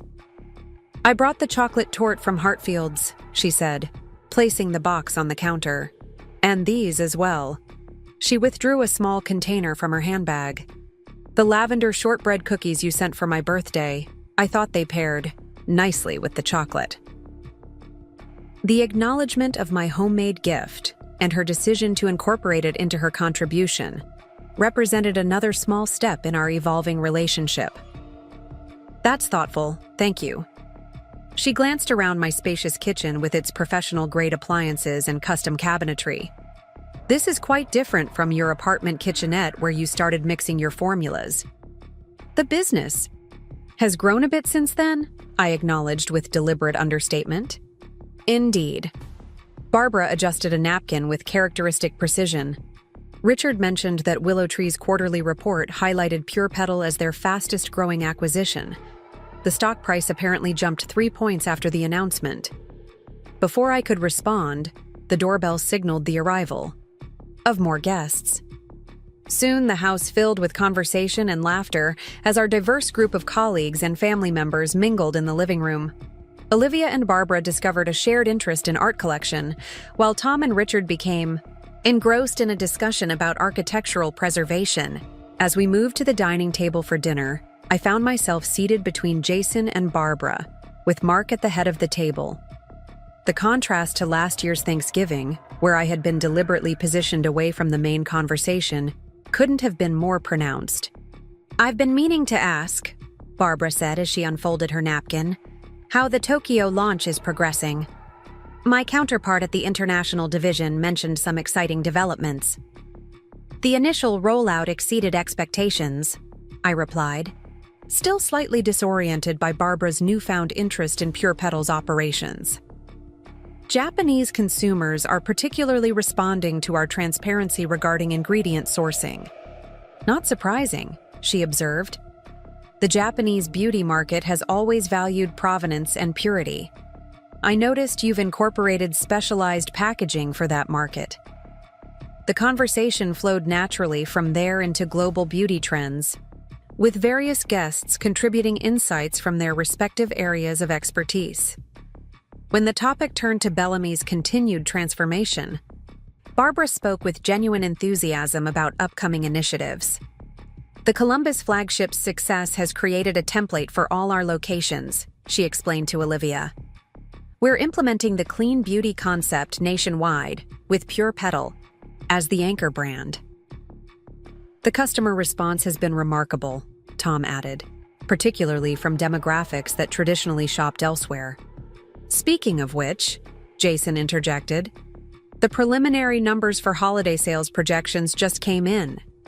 Pure Petal gift sets are trending as the top beauty item across all Bellamy's pre-orders. That's wonderful news, Mark said, raising his glass. I think that calls for a toast to partnerships that exceed expectations. As glasses clinked around the table, I caught Barbara's eye. The woman who had once dismissed my business aspirations with such condescension was now part of the ecosystem that had grown around Pure Petal's success. Her worldview had expanded, perhaps not through genuine enlightenment, but through the pragmatic adaptation that had always been her strength. Later, as guests lingered over dessert in the living room, Barbara approached me by the fireplace. "I've been meaning to ask," she said quietly. "Have you considered expanding beyond skincare?" The Pure Petal approach could translate well to complementary categories. "We're exploring several possibilities," I acknowledged. "Home fragrance and wellness products are natural extensions of our botanical focus." She nodded thoughtfully. "The home fragrance market is experiencing significant growth, particularly in the clean, sustainable segment. Bellamy's home department could provide an interesting cross-merchandising opportunity." "That's actually something we've been discussing with the product development team," I admitted, surprised by her insight. "Good. I've drafted some thoughts on potential synergies." Barbara reached into her handbag and withdrew a slim folder. Nothing formal, just some observations from the retail perspective. I accepted the folder, genuinely touched by the effort it represented. "Thank you. This could be valuable input for our planning process." "I'm glad to contribute." She hesitated, then added, "I've been thinking about our conversation last year, about different capacities. Perhaps I was measuring by the wrong metrics." The admission, subtle though it was, represented a significant shift in Barbara's perspective. "We all have different strengths," I offered. "The beauty of collaboration is how those different capacities can complement each other." She nodded, a faint smile softening her usually composed features. "Indeed. Speaking of which, Diane called yesterday. She's apparently struggling at Hamilton's. Their traditional approach isn't adapting quickly enough to market changes." "That must have been a difficult conversation," I observed, remembering how Diane had participated in Barbara's dismissal of Pure Petal. "Illuminating," Barbara corrected. She asked if there might be opportunities at Bellamy's, given our successful rebranding. The slight emphasis on the word conveyed volumes about Diane's belated recognition of the clean beauty movement. "And what did you tell her?" "That Bellamy's values forward-thinking perspectives. That sometimes recognizing change requires humility." Barbara sipped her wine thoughtfully. She didn't appreciate the response. I couldn't help but smile at the subtle shift in power dynamics. Barbara, once so aligned with Diane's conservative outlook, had evolved beyond her former colleagues' rigid thinking. "Change isn't easy for everyone," I observed. "No," Barbara agreed, "but sometimes necessary. Pure Petal has demonstrated that quite effectively." Our conversation was interrupted as Mark called everyone together for a group photograph in front of the fireplace. As we arranged ourselves, I found myself positioned between Barbara and Olivia, the skeptic who had become an ally, and the mentor who had first recognized my potential. The symbolism wasn't lost on me. December brought exponential growth for Pure Petal as holiday sales surpassed even the most optimistic projections. The Bellamy's partnership proved particularly successful, with our exclusive gift sets selling out across all locations by mid-month. Emergency production runs were scheduled to meet demand, and the manufacturing partners I had so carefully selected demonstrated their value through flawless execution under pressure. January marked 1 year since my coffee shop meeting with Olivia, the conversation that had transformed everything. To commemorate the anniversary, I invited her to tour our new headquarters and preview the expanded product line scheduled for spring launch. "I'm impressed," she said, examining the development laboratory where chemists tested new formulations. "You've built a remarkable infrastructure in a very short time." "With considerable guidance," I acknowledged. "Your insights shaped our strategic direction at every stage." "I merely opened a door," Olivia countered. "You walked through it with exceptional clarity of purpose." As we continued the tour, She asked about the Japanese expansion, the Bellamy's partnership, and our future growth strategy. Her questions were incisive as always, pushing me to articulate the vision that had evolved alongside Pure Petal's success. "And what about Barbara?" she inquired as we settled in my office overlooking the Arts District. "Has that relationship continued to evolve?" "In surprising ways," I admitted. "She's become one of our strongest advocates within the Bellamy's organization. Her retail expertise has actually proven valuable for our merchandising strategy." "People adapt when properly motivated," Olivia observed with a knowing smile. "Speaking of which, I have a proposition for you." She outlined a new initiative she was developing, a formal mentorship program for female entrepreneurs in the beauty and wellness space. "I'd like you to serve as a mentor," she explained. "Your journey from kitchen formulator to industry leader provides a valuable perspective for women just starting their businesses." The invitation represented a full-circle moment, from seeking Olivia's guidance to being invited to guide others. "I'd be honored," I replied, "though I still have much to learn myself." "The best mentors always do," she assured me. Sharing. "Your experience, including the challenges and setbacks, can be invaluable for those navigating similar paths." The memory of Barbara's dismissive attitude at last year's Thanksgiving dinner flashed through my mind. How her skepticism had nearly derailed my confidence before it had fully formed. "Yes," I agreed. "Both the supporters and the skeptics shape our journey." February brought another milestone as Pure Petal expanded into international markets beyond Japan, with distribution agreements signed for South Korea, Singapore, and Australia. The business that had begun in my garage now supported 35 full-time employees and had become a case study in successful beauty brand development, featured in industry publications and business school curricula. As part of WillowTree's executive team, I now participated in quarterly strategic planning sessions at their corporate headquarters in Chicago. During one such meeting, the CEO announced plans for an innovation accelerator to nurture emerging brands within the clean beauty and wellness categories. Rachel's journey with Pure Petal demonstrates the value of identifying and supporting promising concepts early in their development, he explained to the assembled executives. "We want to institutionalize that approach across all our divisions." As the meeting concluded, I found myself in conversation with the Senior Vice President of Human Resources, discussing staffing for the new accelerator initiative. "We need someone with both corporate experience and an understanding of entrepreneurial thinking," she explained. "Someone who can bridge those worlds effectively." "That's a unique combination," I acknowledged. "Indeed. But we may have identified the perfect candidate." She consulted her tablet. Barbara Collins, currently serving as Regional Beauty Director.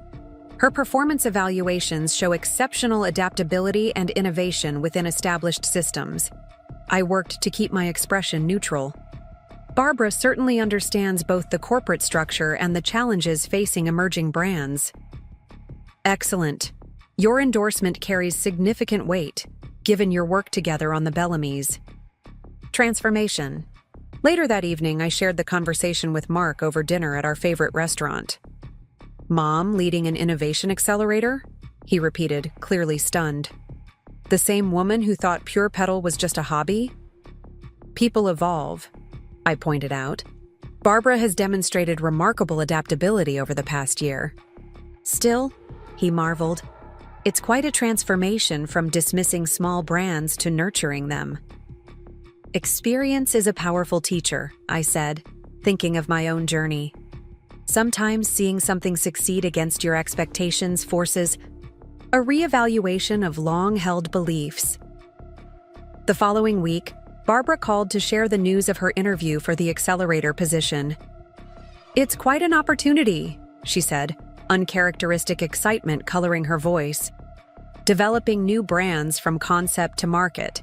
Essentially what you did with Pure Petal, but within the corporate structure."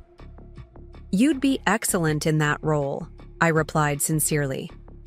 "Your retail experience combined with your understanding of The Bellamy's integration gives you a unique perspective.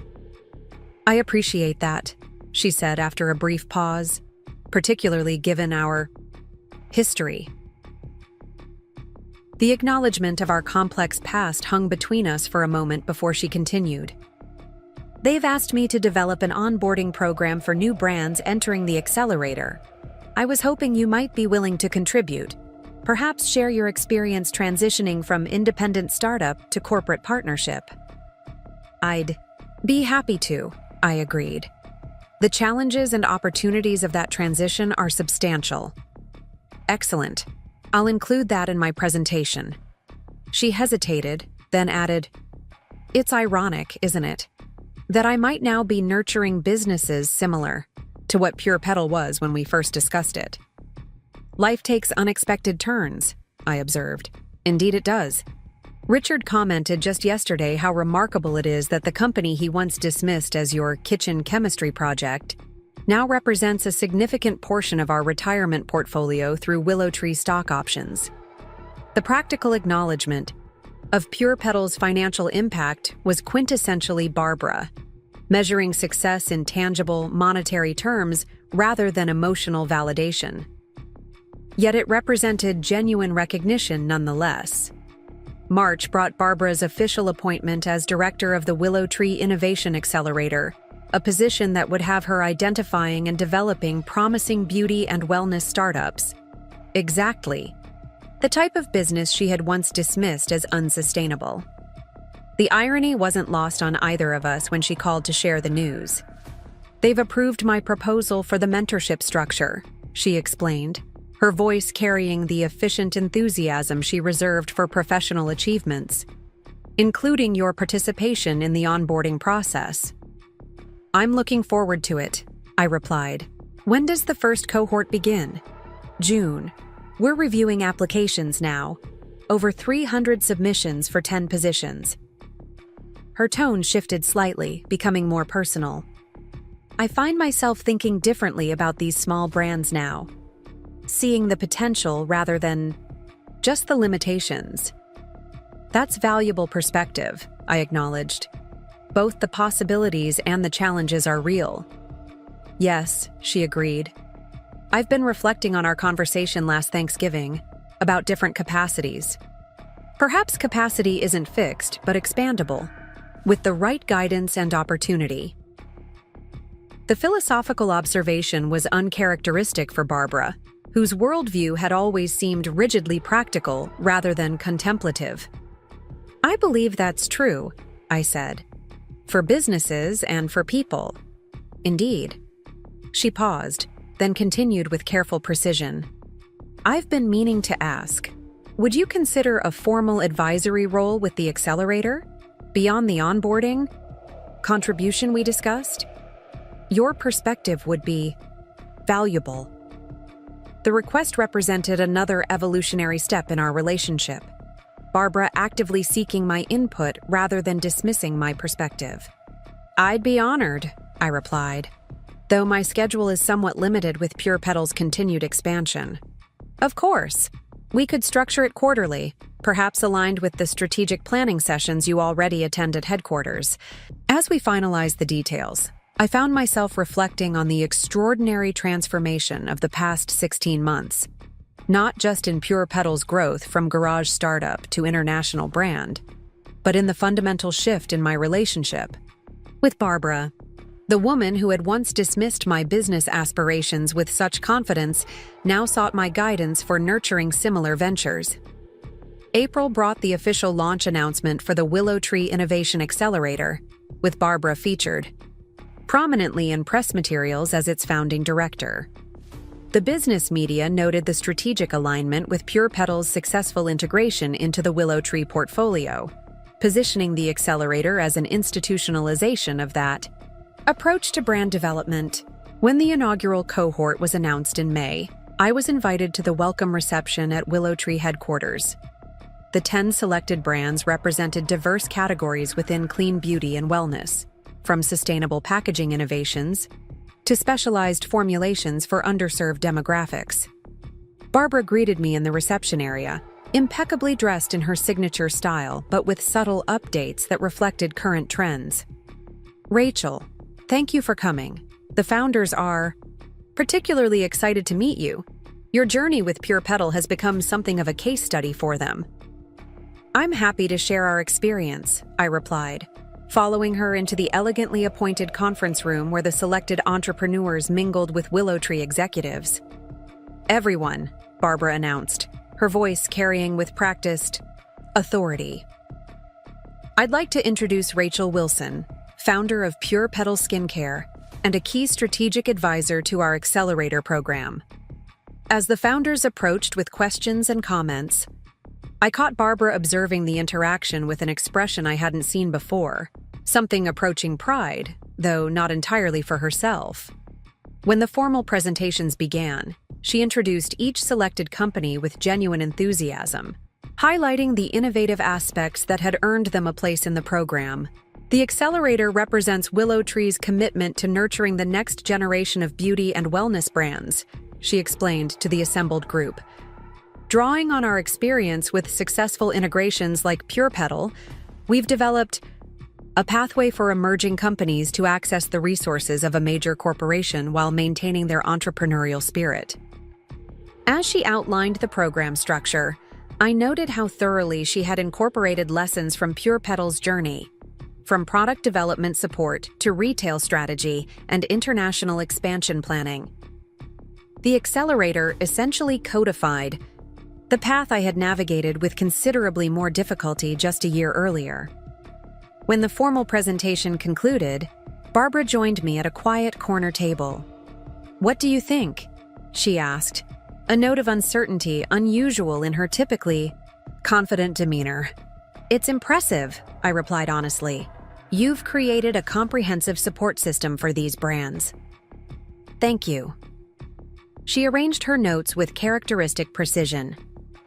"I've tried to anticipate the challenges they'll face based on your experience with Pure Petal, the transitions that proved most difficult, the resources that would have been most valuable earlier in your journey." The thoughtfulness of her approach and the implicit acknowledgement of Pure Petal's path as a valuable model touched me unexpectedly. "They're fortunate to have this structure," I said. "Building these relationships independently required considerable persistence." Barbara nodded, her expression reflective. "I've been thinking about our first conversation about Pure Petal at Thanksgiving dinner 2 years ago. How dismissive I was of the possibilities." She met my gaze directly. "I was wrong, not just about your business specifically, but about the potential of entrepreneurial ventures in general." The admission, offered without qualification or excuse, represented a remarkable evolution in Barbara's perspective. "We all have our blind spots," I offered. "Experience changes our viewpoints." "Indeed." She glanced toward the room where the founders continued networking with Willow Tree executives. "These entrepreneurs remind me of you in those early days. The passion, the vision, the determination, despite external skepticism." "Including yours," I noted gently. "Especially mine," she acknowledged with uncharacteristic frankness. "Though I prefer to think I've evolved beyond that limited perspective." "You certainly have," I agreed, thinking of her journey from dismissive critic to active champion of emerging brands. As we rejoined the main group, I observed Barbara engaging with the founders, asking insightful questions, offering practical suggestions, demonstrating genuine interest in their concepts. The woman who had once declared that some people are built for success and others aren't, was now actively supporting individuals she would previously have dismissed. Later that evening, as Mark and I discussed the event over dinner, he marveled at his mother's transformation.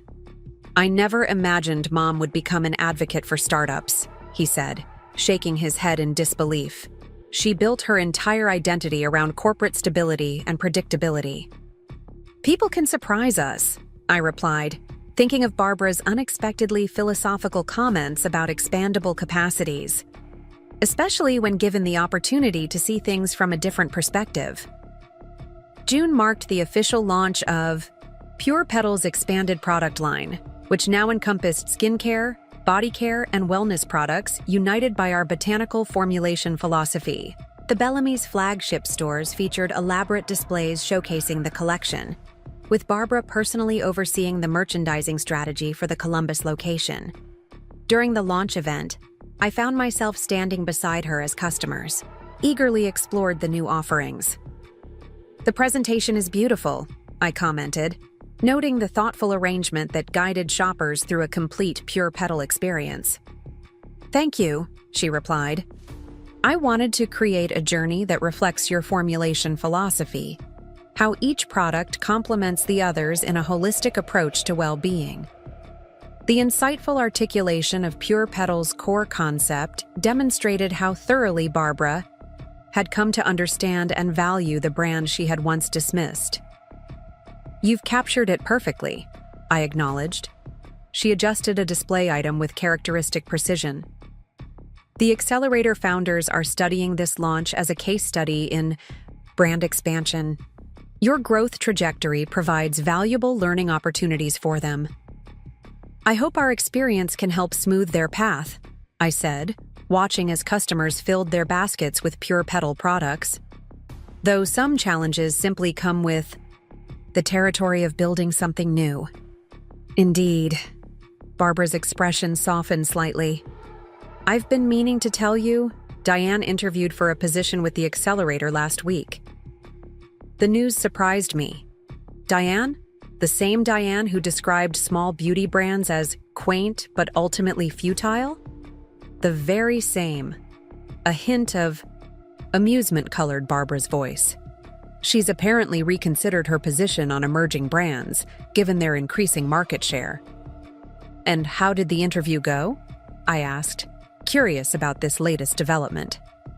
"Not well," Barbara replied, with uncharacteristic directness. Her understanding of contemporary beauty trends remains somewhat outdated, and her dismissive attitude toward entrepreneurial thinking hasn't evolved as circumstances have changed. The assessment could easily have described Barbara herself just 2 years earlier, a fact neither of us acknowledged directly. "That's unfortunate," I said diplomatically. "Adaptability is increasingly valuable in this industry." "Precisely." Barbara nodded toward a customer eagerly discussing a Pure Petal serum with a sales associate. "Those who recognize changing currents can navigate them successfully. Those who resist often find themselves swimming against the tide." The philosophical observation and the implicit acknowledgement of her own evolution hung between us as we continued observing the successful launch unfold around us. The journey from that Thanksgiving dinner, where she had mockingly dismissed my little hobby, to this moment of shared professional success, represented an extraordinary transformation for both of us. July brought the first quarterly review of the Willow Tree Innovation Accelerator, with Barbara presenting results to the executive committee. As a strategic advisor, I attended the session, watching with genuine admiration as she detailed the progress each selected brand had made under the program's guidance. "The accelerator model is proving even more effective than projected," she concluded, gesturing toward charts showing sales growth and market penetration for the participating companies. "By leveraging Willow Tree's infrastructure while preserving each brand's unique identity, we're creating sustainable growth opportunities that benefit the entire portfolio." The CEO nodded approvingly. "Barbara, this is exceptional work. Your ability to bridge corporate resources with entrepreneurial thinking has created something truly valuable here." "Thank you," she replied with characteristic composure. Though I must acknowledge the inspiration provided by Pure Petal's integration experience. Rachel's journey offered invaluable insights into how emerging brands can maintain their integrity within a larger corporate structure. The generous acknowledgement, offered in a corporate setting where Barbara might easily have claimed full credit for the accelerator's success, represented another step in her remarkable evolution. As the meeting concluded, Barbara approached with a folder containing the quarterly review materials. "I've been meaning to ask," she said, her tone shifting from professional to personal. Would you and Mark be interested in hosting Thanksgiving again this year? Last year's gathering was quite wonderful. The request represented yet another small acknowledgement of our changed relationship, Barbara ceding the traditional hosting role she had always fiercely maintained. We'd be happy to, I replied. Perhaps we could make it an annual tradition. I'd like that, she said simply. And perhaps this year, I'll bring homemade dessert rather than something from Hartfield's. The subtle reference to her dismissal of my homemade contributions 2 years earlier wasn't lost on either of us. That would be lovely, I acknowledged. As she turned to leave, Barbara paused. One more thing. The Accelerator program will be featured in next month's industry publication. They've requested an interview with both of us, discussing how pure Petal's experience informed the Accelerator model. I'd be happy to participate. Excellent. Their angle is particularly interesting. They're calling it Full Circle Mentorship, from startup to corporate leadership. She met my gaze with uncharacteristic openness. It seems we've both come full circle in unexpected ways. Indeed, we had. The woman who had once mocked my small business now championed similar ventures within a corporate structure that had evolved to recognize their value. And I, who had once sought simply to prove her wrong, had discovered purpose far beyond. That initial motivation, building a brand that positively impacted customers while creating opportunities for others following similar paths. Unexpected journeys often lead to the most meaningful destinations, I observed. Barbara nodded, a genuine smile softening her usually composed features. Indeed, they do. And sometimes the most valuable lessons come from those we least expect to learn from. As she walked away, I reflected on the extraordinary transformation we had both experienced. From antagonists to allies, from skeptic and dreamer to collaborative partners with shared purpose. Barbara had mocked my small business, dismissing its potential with such confidence. Now her professional identity and financial security were directly tied to its success, her paycheck bearing the imprint of the very venture she had once ridiculed. But the greatest victory wasn't the reversal of our positions or the validation her changed perspective represented. It was the realization that true success transcended personal vindication, that building something meaningful could transform, not just circumstances but perspectives, creating value that extended far beyond the balance sheet to touch lives, reshape thinking, and open new possibilities for others. The world of beauty, with all its emphasis on external transformation, had ultimately facilitated something far more profound, an evolution of understanding that had enriched us both in ways neither could have anticipated when that first jar of lavender face cream was so dismissively set aside at Thanksgiving dinner. 18 months after the Willow Tree acquisition, I stood in the newly renovated corporate boardroom of Bellamy's headquarters. The walls, once adorned with traditional retail awards and dated photographs, now featured elegant displays of Pure Petal's product line, alongside charts showing the remarkable transformation of the company's beauty department sales. Through the floor-to-ceiling windows, Columbus's skyline glittered in the afternoon sunlight, a view I never imagined I'd be enjoying from this position. "The quarterly numbers are in," Tom announced, sliding a folder across the polished table. Pure Petal has outperformed projections by 32%. The clean beauty section is now Bellamy's highest-performing department across all locations. I opened the folder, the figures confirming what we had all suspected. The transformation that had begun with my small business in a converted garage had revolutionized an entire retail chain. How are the exclusive formulations performing? The lavender collection is our top seller, followed closely by the sage serum. We're having trouble keeping them in stock, even with increased production. A soft knock on the door interrupted our discussion. Barbara entered, impeccably dressed as always in a tailored navy suit, her silver blonde hair arranged in its characteristic perfect style. But something had changed in her demeanor over these months, a subtle softening around the eyes, an almost imperceptible relaxation in her typically rigid posture.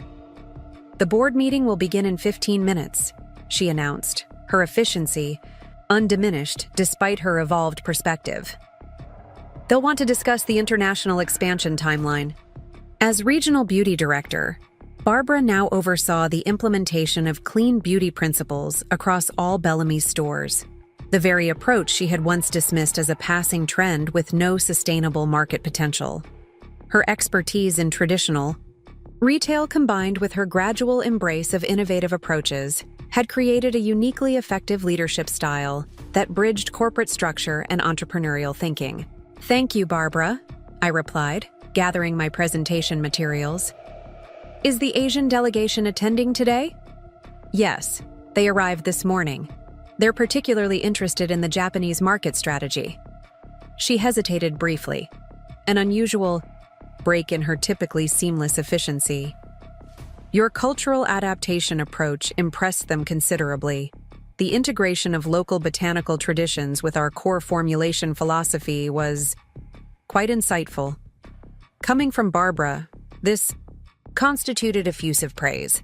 Her acknowledgement of my business acumen, an aspect of my capabilities she had once dismissed with such confidence, represented remarkable evolution in our relationship. "Cultural relevance is essential for authentic connection," I offered. "Traditional wisdom combined with contemporary science creates stronger formulations than either approach alone." She nodded, the philosophy resonating beyond mere product development. Indeed, integration rather than opposition, a principle with broader applications than I initially recognized.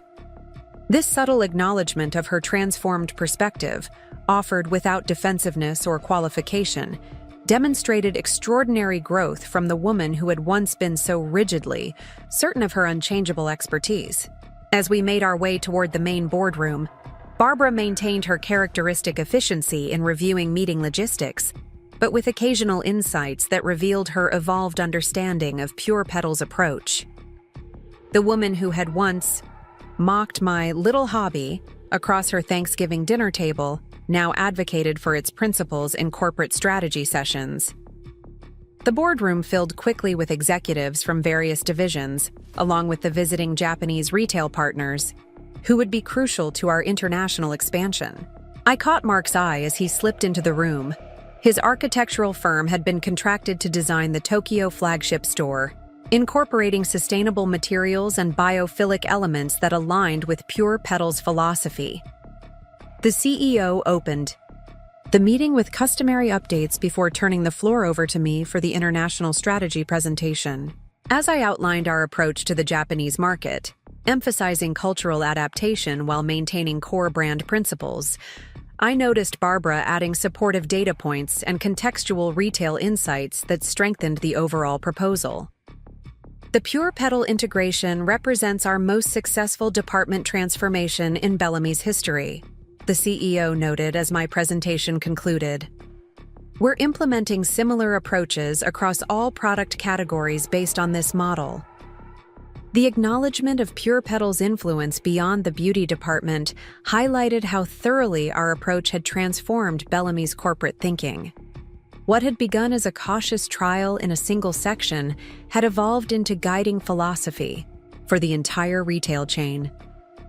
"Rachel and Barbara have created an extraordinary partnership," he continued, gesturing toward us both.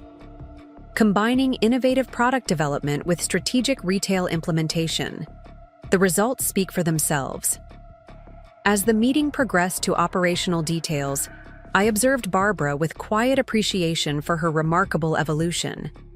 Though her fundamental nature remained precisely organized and detail-oriented, her capacity to recognize value in approaches different from her own had expanded dramatically. The dismissive skepticism that had once characterized her assessment of entrepreneurial ventures had transformed into nuanced understanding of how innovation and tradition could strengthen each other. After the board meeting concluded, Barbara approached with a leather portfolio tucked under her arm. "Do you have a moment to discuss the department reorganization?" she asked, her typical efficiency softened by what appeared to be unusual hesitation. "Of course," I replied, curious about this uncharacteristic approach. We moved to a small conference room adjacent to the boardroom, its windows offering the same spectacular city view. Barbara placed her portfolio on the table with characteristic precision and opened it to reveal organizational charts and implementation timelines. "The clean beauty expansion requires structural adjustments," she began, efficiency returning to her tone. "The CEO has approved a new departmental configuration that better integrates traditional cosmetics and innovative product categories. The documents outlined a comprehensive reorganization of Bellamy's beauty departments across all locations, creating dedicated clean beauty sections featuring pure petal prominently, while incorporating educational elements about ingredients and sustainability." The strategy clearly reflected balanced integration of Barbara's retail expertise and Pure Petal's brand philosophy. This approach maintains necessary operational consistency while allowing appropriate regional adaptation, she explained, indicating specific elements of the proposal. Different perspectives, strengthening rather than complicating implementation. As she turned to the final page in her presentation, I noticed something unusual. A signature line at the bottom of the organizational chart bearing both Bellamy's corporate logo and Pure Petal's distinctive branding. "The revised structure establishes co-leadership of the beauty division," Barbara explained, her composure momentarily yielding to what appeared to be genuine enthusiasm. "Strategic decisions requiring dual authorization, traditional retail, expertise and innovative brand perspective creating balanced implementation approach." The significance suddenly became clear. Under this new structure, Barbara's departmental authority would be formally paired with Pure Petal's philosophical oversight, creating partnership that required both our approvals for major initiatives. More importantly, this integrated leadership meant Barbara's position now fell partially under Pure Petal's organizational framework. In essence, her paycheck would now bear my company's name and my signature as authorizing executive. The woman who had once mocked my small business across her Thanksgiving dinner table would now see my name on her paycheck. Not through vindictive corporate maneuvering, but through natural evolution of collaborative partnership that genuinely benefited both our approaches. Barbara, ever perceptive, noted my recognition of this arrangement. "The integrated authorization structure ensures philosophical consistency across implementation variations," she explained with characteristic efficiency. "Different perspectives strengthening operational outcomes." The genuine appreciation in her tone, acknowledging value in our complementary approaches without defensiveness or reservation, demonstrated extraordinary evolution from her initial dismissive assessment. What had begun as antagonistic opposition had developed into balanced partnership based on mutual respect for distinct but complementary strengths. "It's a thoughtful integration," I acknowledge sincerely, honoring both established expertise and innovative perspective. "Indeed," she agreed with visible satisfaction, "precisely the balanced approach we've found most effective throughout our collaborative work." Before we could discuss further implementation details, her phone chimed with a calendar reminder. "We have the vendor meeting in 5 minutes," she noted, gathering her materials with characteristic precision.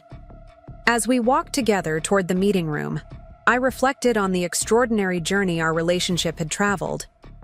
The mother-in-law, who had once dismissed my business acumen with such confident certainty, now operated within structure where her professional authority was formally integrated with the very approach she had mocked. The vendor meeting focused on sustainable packaging innovations being implemented across all Pure Petal products and, increasingly, throughout Bellamy's house brands. As various proposals were presented, I observed how naturally Barbara and I had fallen into complementary assessment patterns. Her analytical precision identifying practical implementation challenges, while my entrepreneurial perspective recognized innovative potential that might otherwise be overlooked. The bamboo component meets sustainability criteria while providing necessary structural integrity, she noted, examining a prototype container with characteristic thoroughness, though production scaling requires additional verification. The eyes? Regenerative harvesting approach aligns perfectly with our brand philosophy, I added, highlighting elements Barbara's practical assessment hadn't emphasized. And customers respond positively to the natural texture variations. Our combined evaluation, practical implementation considerations alongside values-based innovation priorities created assessment more comprehensive than either perspective alone could have provided. This balanced approach had become the hallmark of our transformed relationship, creating partnership that strengthened rather than threatened our distinct professional viewpoints. As the meeting concluded and vendors departed with clear direction for next development stages, Barbara consulted her immaculate planner. The Tokyo store design review is scheduled for tomorrow morning.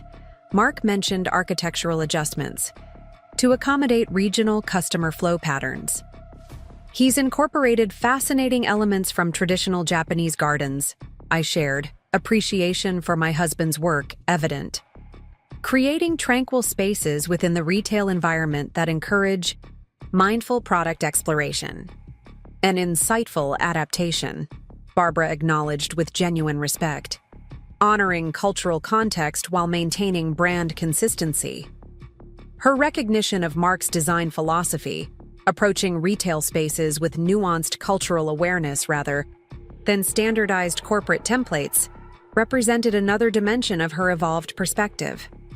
The woman who had once approached all situations with rigid adherence to established practices now appreciated thoughtful adaptation and contextual sensitivity. We parted in the lobby, Barbara heading to a department manager meeting while I returned to my office to prepare for the following day's design review. As I organized materials, my phone buzzed with a text from Mark.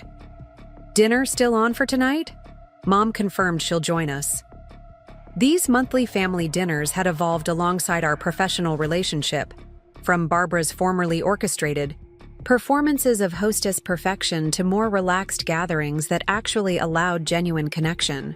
The transformation in these personal interactions paralleled our professional evolution, creating space for authentic engagement rather than mere performance of expected roles. "Absolutely," I replied, looking forward to it. That evening, as we settled at our favorite restaurant, a farm-to-table establishment that aligned with Pure Petal's sustainability values, I observed Barbara with quiet appreciation for how thoroughly her perspective had expanded beyond her formerly rigid boundaries. Though she remained meticulously put together, subtle changes reflected her evolved approach: a slightly softer hairstyle, accessories with more organic elements, occasionally relaxed posture suggesting reduced need for constant perfect presentation. The international expansion timeline appears appropriate, she noted, as conversation turned toward business developments, though cultural adaptation requirements necessitate careful implementation sequencing. The Japanese market research revealed fascinating nuances, I agreed.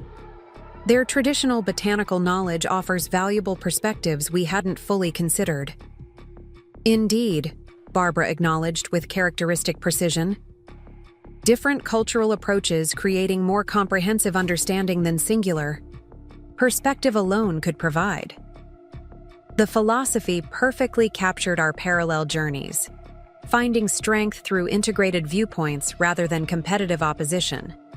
Barbara's evolution from dismissing entrepreneurial thinking to recognizing its valuable contributions matched my progression from rejecting traditional expertise to appreciating its essential foundation.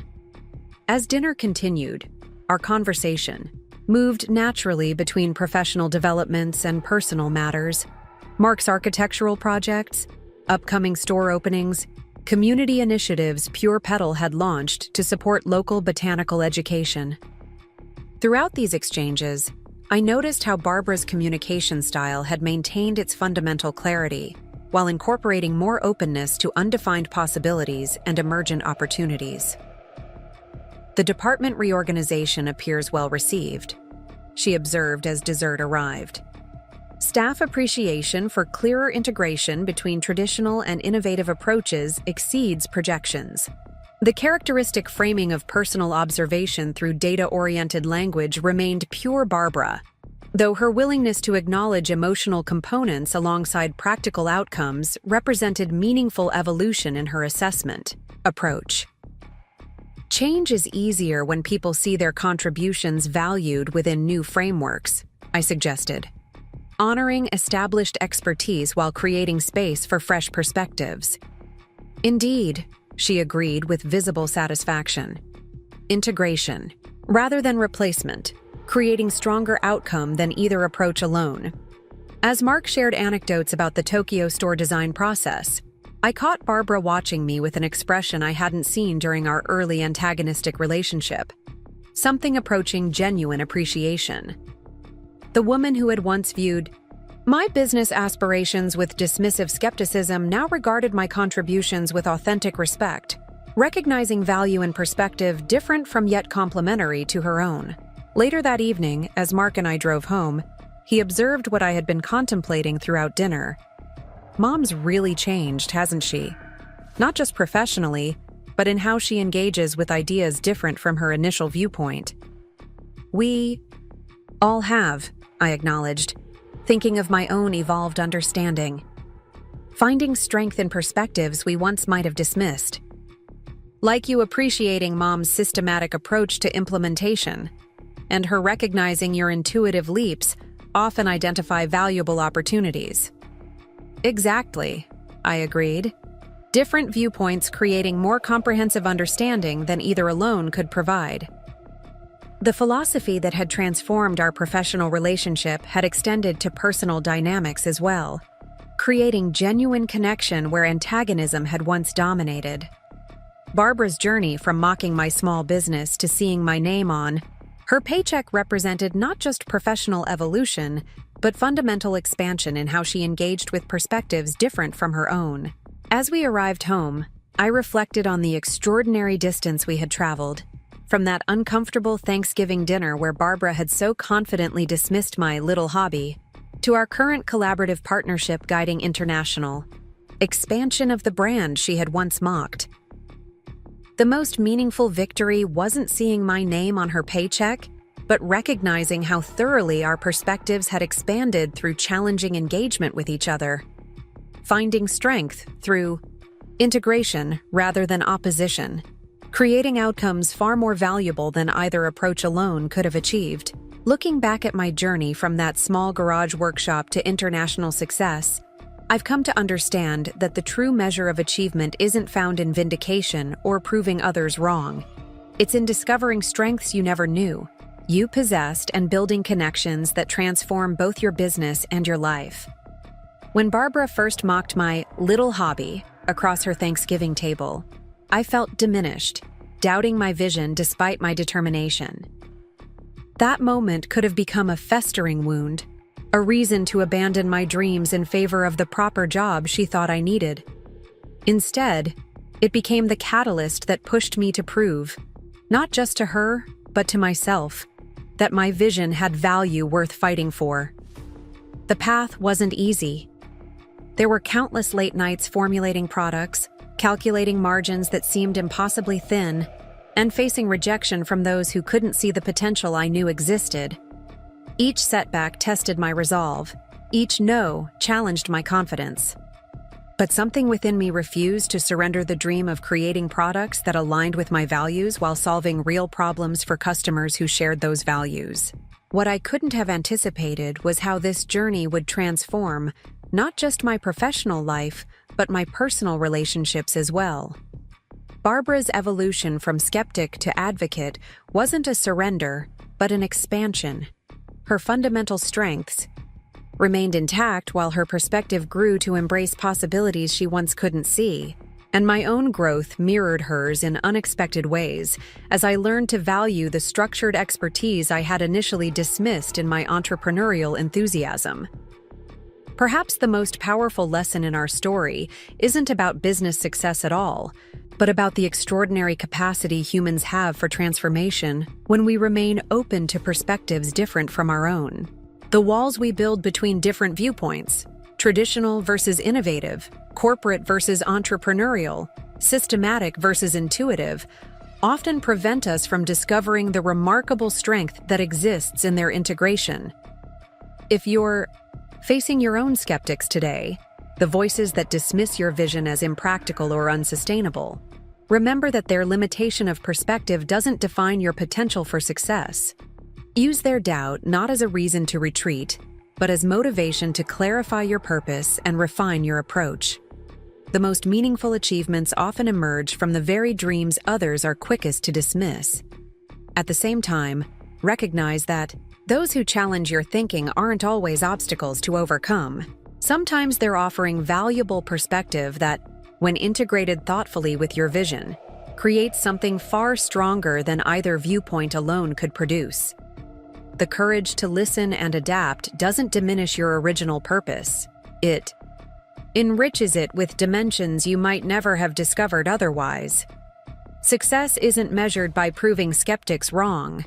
It's found in creating something of genuine value that transforms lives, including sometimes the lives of those who doubted you most.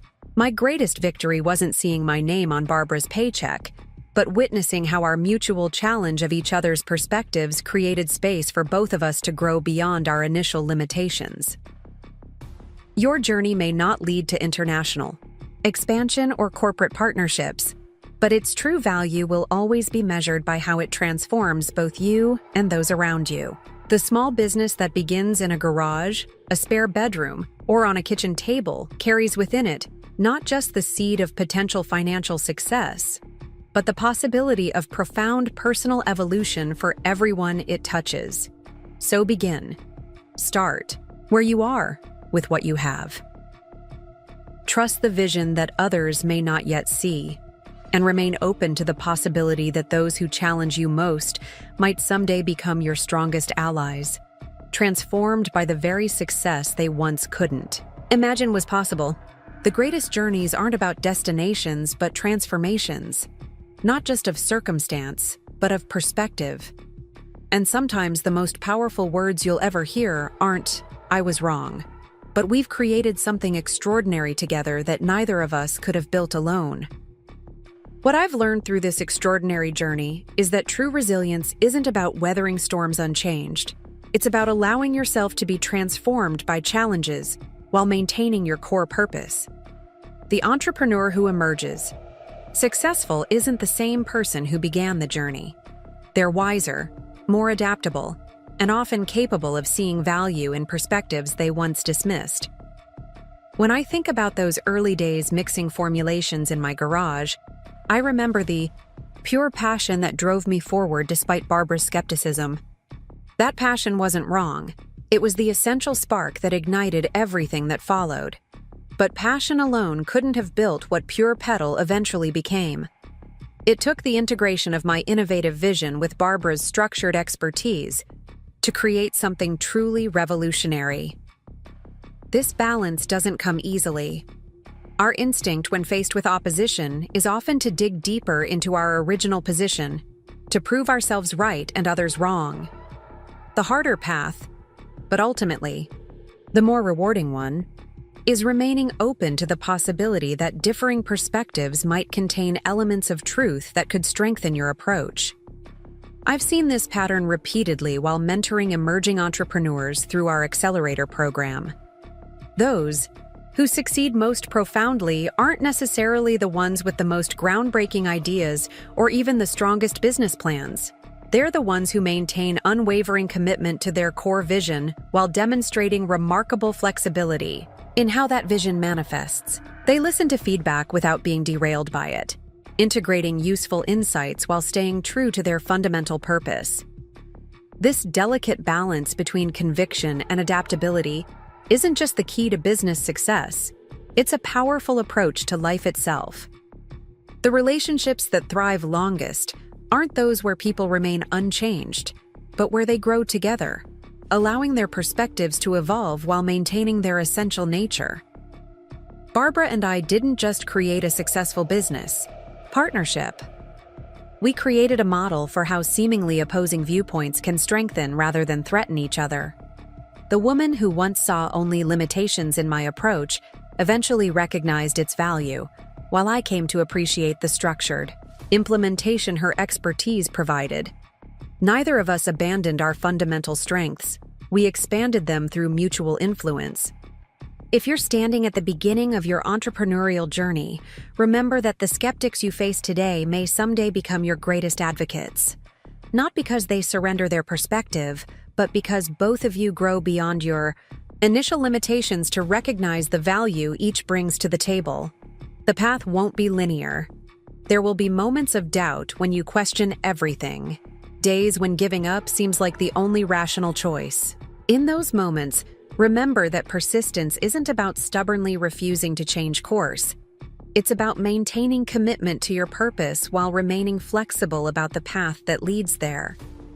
Perhaps most importantly, success rarely looks exactly like what we initially envision.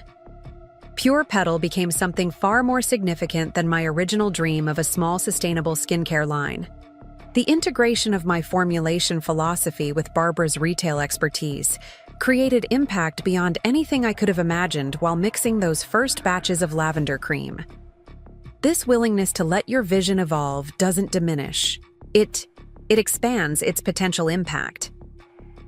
The entrepreneur who insists their initial concept must manifest exactly as first imagined often misses opportunities for growth that could transform a good idea into an extraordinary one. So as you build your dreams, hold your vision with both passionate conviction and gentle openness. Be unwavering in your commitment to the values at its core, while remaining receptive to perspectives that might enhance its expression. And remember that those who challenge your thinking most directly today may someday become the partners who help elevate your vision beyond what either of you initially thought possible. The journey from garage workshop to international impact wasn't just about proving Barbara wrong or seeing my name on her paycheck. It was about discovering that when different strengths collaborate rather than compete, the outcome transcends what either could create alone. That's the ultimate entrepreneurial lesson. Not just building successful businesses, but building transformed perspectives that continue creating value long after any single product has reached its market potential. Up next, you've got two more standout stories right on your screen. If this one hit the mark, you won't want to pass these up. Just click and check them out.